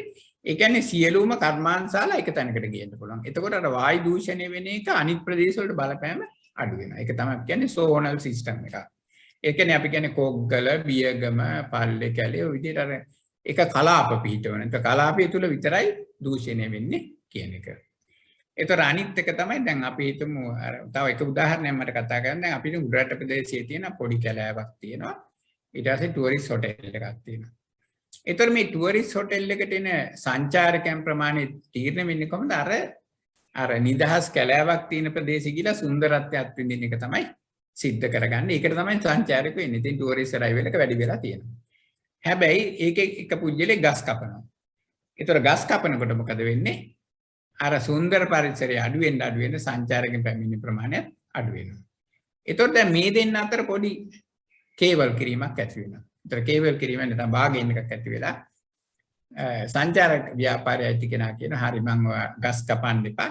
ඒකට මම මාසික දීමනාවක් දෙන්නම් කියලා. එතන මොකද වෙන්නේ? අර ගස් කපන එක නවත්තන මෙයා මාසික දීමනාවක් දෙනවා. ඒතර ගිවිසුමක් ඇති වෙනවා. ඒතර ඔන්න සංචාරකයන් ප්‍රමාණය වැඩි වෙනවා. ඉතින් තව දුරටත් ගිහිල්ලා මෙයාට පුළුවන් තමන්ගේ දීපල අයිතිය තහවුරු කරගන්න පුළුවන්. එතකොට එයා කරන්නේ මොකද්ද? අර වන ප්‍රදේශයේ සංචාරක හොටලේ මිලදී ගන්න. ඊට පස්සේ මොකද වෙන්නේ? අර ගස් කැපීමත් අඩු වෙනවා. ඒතකොට වෙන කෙනෙකුට කපන්න බෑ. ඒතකොට මොකද වෙන්නේ? අනිවාර්යයෙන්ම සංචාරක ව්‍යාපාරේ දියුණු වෙනවා. ඉතින් ඔය විදිහට අපිට මේ බාහිරතා සඳහා විසඳුම් අපිට ලබා ගන්න පුළුවන්. එතකොට මං හිතන්නේ අදට මං හිතන්නේ ඔය ප්‍රමාණය ඇති කියලා මං හිතනවා. මොකද අපිට විශාල වශයෙන් කතා කරන්න කාල සීමාවකුත් නැහැ. දැන් පැය විනාඩි 30කට වඩා වැඩි කාලයක් කතා කරා. ඉතින් ඒකෙන් ඔයගොල්ලෝ දැන් අවබෝධ කරගන්න මම මේ කතා කරන දේවල් වල හරියට අර අපි කියන්නේ කිරි ගහට යන්න වගේ තියෙන්න ඕනේ. දැන් මොකද්ද ඉල්ලුව මොකද්ද සැපීම? නාමිතාවය කියන්නේ මොකද්ද? බාහිරතා කියන්නේ මොකද්ද? රණ බාහිරතා කියන්නේ මොකද්ද? රීන බාහිරතා කියන්නේ ඒක හරියට පැහැදිලිව ලියන්න. අනික මම දැකපු දෙයක් තමයි දැන් ඉල්ලුම් රේඛාවක් අනින්න ගියාම නිකන් ඉරි කැල්ලක් ගහලා තියෙනවා. එහෙම නෙවෙයි ලස්සනට මේ අක්ෂ දෙක ලකුණු එළිය ඇඳලා ඊට පස්සේ මේ අක්ෂයේ මිල මේ අක්ෂයේ ප්‍රමාණය ඇසේ රේඛාව ඇඳලා මේක D කියලා දාලා නැත්නම් ඉල්ලුම් වක්‍රය කියලා දාලා ඒක ලස්සනට තියෙන්න ඕනේ. ඒක සැපීම් වක්‍රය ගත්තත් එහෙමයි. අනික තමයි දැන් අර සිත එහෙම ලියනකොට දැන් අර ඉල්ලුම් සිතේ QD = A - BP කියන එක සමහරු ලියලා නැහැ හරියට. මොකක් හරි නිකන් සංකේතයක් දාලා තියෙන කෙනෙකුට තේරුම් ගන්න බෑ. මොකද බලන පරීක්ෂකවරු බලන්නේ ඒ කියන්නේ දක්ෂ ළමයට ලකුණු දෙන්න. ඒක දක්ෂ ළමයට ලකුණු දෙන්න නම් තමන් හැම වෙලාවෙම පෙන්වන්න ඕනේ මං දක්ෂයි කියලා. දක්ෂයි කියලා පෙන්වන එක දැන් අපිට ගිහින් කියන්න බෑනේ. සමහරට පන්තියේ හින දක්ෂ ළමයි ඉන්නවා. හොඳට ඉගෙන ගන්නවා, විෂය දන්නවා. හැබැයි පේපර් එකට ගියාම ඒකේ පේන්නේ නැහැ දක්ෂතාවය. අපි බලන පේපර් එකේ දක්ෂතාවය. දැන් ආනික තමයි දැන් අකුරු ටිකක් පැහැදිලිව ලියන්න. මොකද අපි කියන්නේ මේ ලාන්නේ. නමුත් කෙනෙකුට කියවන්න පුළුවන් ආකාරයේ අකුරු ලියන්න. අනික තමයි සමහර වචන එහෙම ලියනකොට ළමයි දැන් ඔය තියෙන ඔය වචන ඇත්තටම හරියට ලියන්න දන්නේ නැහැ. ඉතින් පරිභෝජනය කියන එක ලියන්න දන්නේ නැහැ. පාරිභෝගිකයා කියන එක ලියන්න දන්නේ නැහැ. සමහර මාළදිව එන කියලා ලියන්න දන්නේ නැහැ. එක දවසක් මම දැක්කා මාළ දිව ඉන කියලා කටවස් වෙනකොට ලියලා තිබෙනවා. ඒ වගේ අඩුපාඩු තියෙනවා. මොකද ඔයගොල්ලෝ පාඩම් කරනකොට හැම වෙලාවෙම කොලයක් අරගෙන ලියන්න. ඒතර ලිවීම තුළ තමයි අපිට ප්‍රැක්ටිස් වෙන්නේ. ගාන නිතරම හදන්න. ඒතකොට දැන් ඔය ජාතික ආදායම් ගිණුම් අපිට හදන්න තියෙනවනේ. ඒවා ලියන්න නිතර මේ සංකේත මේක 10 ගමනක් විතර ලියන්න තමයි ඇත්තට මේ සංකේත මතක හිටින්නේ. දැන් ඔය කවදාවත් අනික තමයි දැන් විෂය කටපාඩම් කරලා බෑ. විෂය ප්‍රැක්ටිස් කරන්න. ඒ කියන්නේ කටපාඩම් කරනවා කියන්නේ දෙක. දැන් විභාගයට යනකොට දැන් ප්‍රශ්නයකට උත්තරේ ලියන්නේ කොහොමද කියලා හිතාගෙන ගිහිල්ලා බෑ. ප්‍රශ්නේ දෙන්නේ එතනදීනේ. දැන් කල්ැතු ප්‍රශ්න දෙන්නේ නැහැ නේ කවුරුත්. ඒතර එතනදී ප්‍රශ්න පත්‍රයට එන ඕනේ ප්‍රශ්නයකට උත්තර දෙන්න පුළුවන් හැකියාව තමයි දිනු කරන්නේ.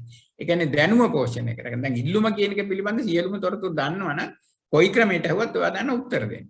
ඇසේ නම්මිතාවේ කියන එක පිළිබඳ හොඳ විස්තර අපි ඔළුවේ තියෙනවා නම් අපිට ඕන දෙයක් අහුවත් උත්තර දෙන්න පුළුවන්. හැබැයි අපි දන්නේ නැත්නම් මොකද කියන්නේ කෑල්ලයි අපි දන්නේ. ඒකට දැන් මම දැකලා තියෙන ප්‍රශ්නවල කෑල්ලටයි උත්තර තියෙන්නේ. දැන් ඉල්ලුම ගැන අහලා ඊට පස්සේ වක්‍රේ දිගේ ගමන් කිරීම අහපම මේක දන්නේ නැහැ කෑල්ල නැහැ. ඒතකොට දැන් ලකුණු 20ක ප්‍රමාණයට අපි කොටස් වලට කඩලා දෙන්නේ ඒක නිසා ඒක කොටසෙන් කොටස ලකුණු ගන්න පුළුවන්. සමහර අයගේ දැන් කොටස් 4ක් තියෙනවනම් කොටස් 2යි දීලා තියෙන්නේ. ඊටු දෙක අර පාඩමේ කියන්නේ. මොකද මේ පාඩම් කෑල්ල එයා හරියට ස්ටඩි කරලා ගිහිල්ලා නැහැ. ඒක නිසා ඒ වගේ දේවල් තමයි අපි මන් දැක්කේ. ඉතින් ඇත්තටම පේපර් වල තියෙන අඩුපාඩු. හොඳට විෂය පෝෂණය. දැන් අනික තමයි විෂයට ආසාවක් ඇති කරගන්න. එහෙම නැතුව කරන්නේ. අම්මා තාත්තා කියනකොට අර අම්මා තාත්තා ටියුෂන් යන්න කියලා සල්ලි දෙනවා. ඉතින් අපිත් ඔය ටියුෂන් එකට යනවා. ටියුෂන් එක ගිහිල්ලා සමහර මෙහෙම ෆෝන් එක ඔබ ඉන්නවා. මම අnder දැකලා තියෙනවා. ඉතින් ෆෝන් එක ඔබ ඉන්න නම් එහි යන්න ඕනේ. ගෙදරට වෙලා ඉන්න පුළුවන්. මොකද එතකොට ඒ සල්ලිත් ඉතුරුයි. මොකද අම්මා තාත්තා වුණත් විශාල දුක් විඳලා තමයි සල්ලි හම්බ කරන්නේ. මොකද මම තාත්තා කෙනෙක් විදිහට මම ඒක අත්දකිනවා. ඉතින් අපේ පුතාට අපි වියදම් කරන්න ඕනේ. එහෙම කියලා හිතන්න බෑ. ඉතින් අම්මා තාත්තා සෑහෙන කල්පනා වෙන්නේ. දැන් ඒගොල්ලෝ ප්‍රෙෂර් වැඩි වෙනවා. මොකද දරුවා මොකද්ද කරගන්නේ? දැන් ඒ ලෙවල් හරියට පාස් කරගන්න. ඉතින් මම මෙච්චර වියදම් කරා. දැන් ඊට පස්සේ මම සල්ලි හොයන්නේ කොහොමද? ඉතින් ඒ වගේ විශාල ප්‍රශ්න තියෙනවා. එතකොට ඒක නිසා ඕගොල්ලන්ගේ ප්‍රධාන කාර්යභාරය තමයි හොඳට ස්ටඩි කරන්න. මම කියන්නේ දවසට පැය 4ක් 5ක් 6ක් හොඳට. හැබැයි අර පැය 20ක් වැඩ. අපි තුන් පැය 24ක් පාඩම් කරා කියලා. හැබැයි ඔළුවේ මොකක් වන්නේ නැත්නම් දැන් සමහර මෙතන මේ කය මෙතන තියාගෙන හිත තියෙන වෙනකො හරි. ඉතින් මේ පොත දිහා බලා ඉන්නවා. ඉතින් අම්මා තාත්තා හිතන හරි පුතා හොඳට පාඩම් කරනවා. දුව හොඳට පාඩම් කරනවා. දුව එහා පැත්තෙන් ෆෝන් එකක් තියාගෙන ඉන්නවා. අර මොකක් කරන්නේ ටස් ගාලා ෆෝන් එකේ මොකක් හරි මෙසේජ් එකක් කරනවා. ඒක බලනවා. එතකොට අර අවධානය කැඩෙනවා. ඒ නිසා සියලුම දේවල් අයින් කරලා දාලා පාඩම් කරනවා නම් මම කියන්නේ පැයක් පාඩම් කරත් හොඳටම ඇති. විභාගේ පාස් වෙන්න ඔක්කොම විෂය ඉකොනොමික්ස් විතරක් නෙමෙයි. දැන් මම හිතන්නේ කොමර්ස් කරන අය නිසා බිස්නස් ස්ටඩීස් accountancy accountancy කියන්නේ තනිකර ප්‍රැක්ටිස් කරන්න ඕනේ. මොකද ඒවා ඔය බැලන්ස් ෂීට් හදනවා, T account හදනවා, ඒවා හරියට ප්‍රැක්ටිස් කරේ නැත්නම් අවශ්‍ය දැනට අයිටම් එක දාන්න මතක නැති වෙනවා. ඒක කටපාඩම් කරගෙන ගිහිල්ලා ඒ අයිටම් එක දාන්න බෑ. මොකද එතන අහන ප්‍රශ්නෙට ඒකේ වැටෙන්නේ මෙතෙන්ද කියලා. ඒ කියන්නේ හරද වැරදි කියලා අපිට දැනගන්න නම් මේ ප්‍රැක්ටිස් එක තුළ තමයි එන්නේ. ඉතින් ওই විදිහට මම හිතන්නේ ඕගොල්ලෝ වැඩ කරොත් විභාගේ සාර්ථක කරගන්න පුළුවන්. ඒතකොට ආර්ථික විද්‍යාව සඳහා මම හිතන්නේ ඒ සාමර්ථ්‍යයක් ලබා ගන්න පුළුවන්. ඔය ඒ සාමර්ථ්‍ය ලබා ගත්ත අයගේ මම දැකලා තියෙන්නේ ඒගොල්ලන් දැනුම හරි පූර්ණයි. ඒ කියන්නේ දැන් කොටසක් දැනගෙන ගිහිල්ලා කරන්න බෑ. ඒ කියන්නේ දැනුම පූර්ණයි. ඒ කියන්නේ මේ විෂය පිළිබඳව ඒකේ විෂයේ තියෙන මාතෘකා පිළිබඳව හොඳ අවබෝධයක් තියෙන්න ඕනේ. මොකද ප්‍රශ්නේ දකිනකොටම ඔළුවට එන්න ඕනේ මේකට මේක උත්තරේ කියලා. ඉතින් අන්න ඒක ලැබෙන්න අපි මේ ප්‍රැක්ටිස් කිරීම තුළ තමයි ඒක ලබා ගන්න පුළුවන් වෙන්නේ. ඉතින් මම හිතන්නේ මෙතනින් අපි මේක නවත්තමු. මම සියලු දෙනාටම ඒ කියන්නේ ඒ සාමර්ථ්‍ය ලබා ගන්න පුළුවන් හැකියාව ලැබේවා කියලා ප්‍රාර්ථනා කරනවා. මේ සියල්ලම සඳහා පවතින්නේ ඕගොල්ලෝ කොතරම් දුරට විෂයට ආදරය කරාද, ඒ වගේම විෂය සඳහා කැප වුණාද කියන එක මත එහෙනම් සියලු දෙනාටම සුබ අනාගතයක් කියලා මම ප්‍රාර්ථනා කරනවා.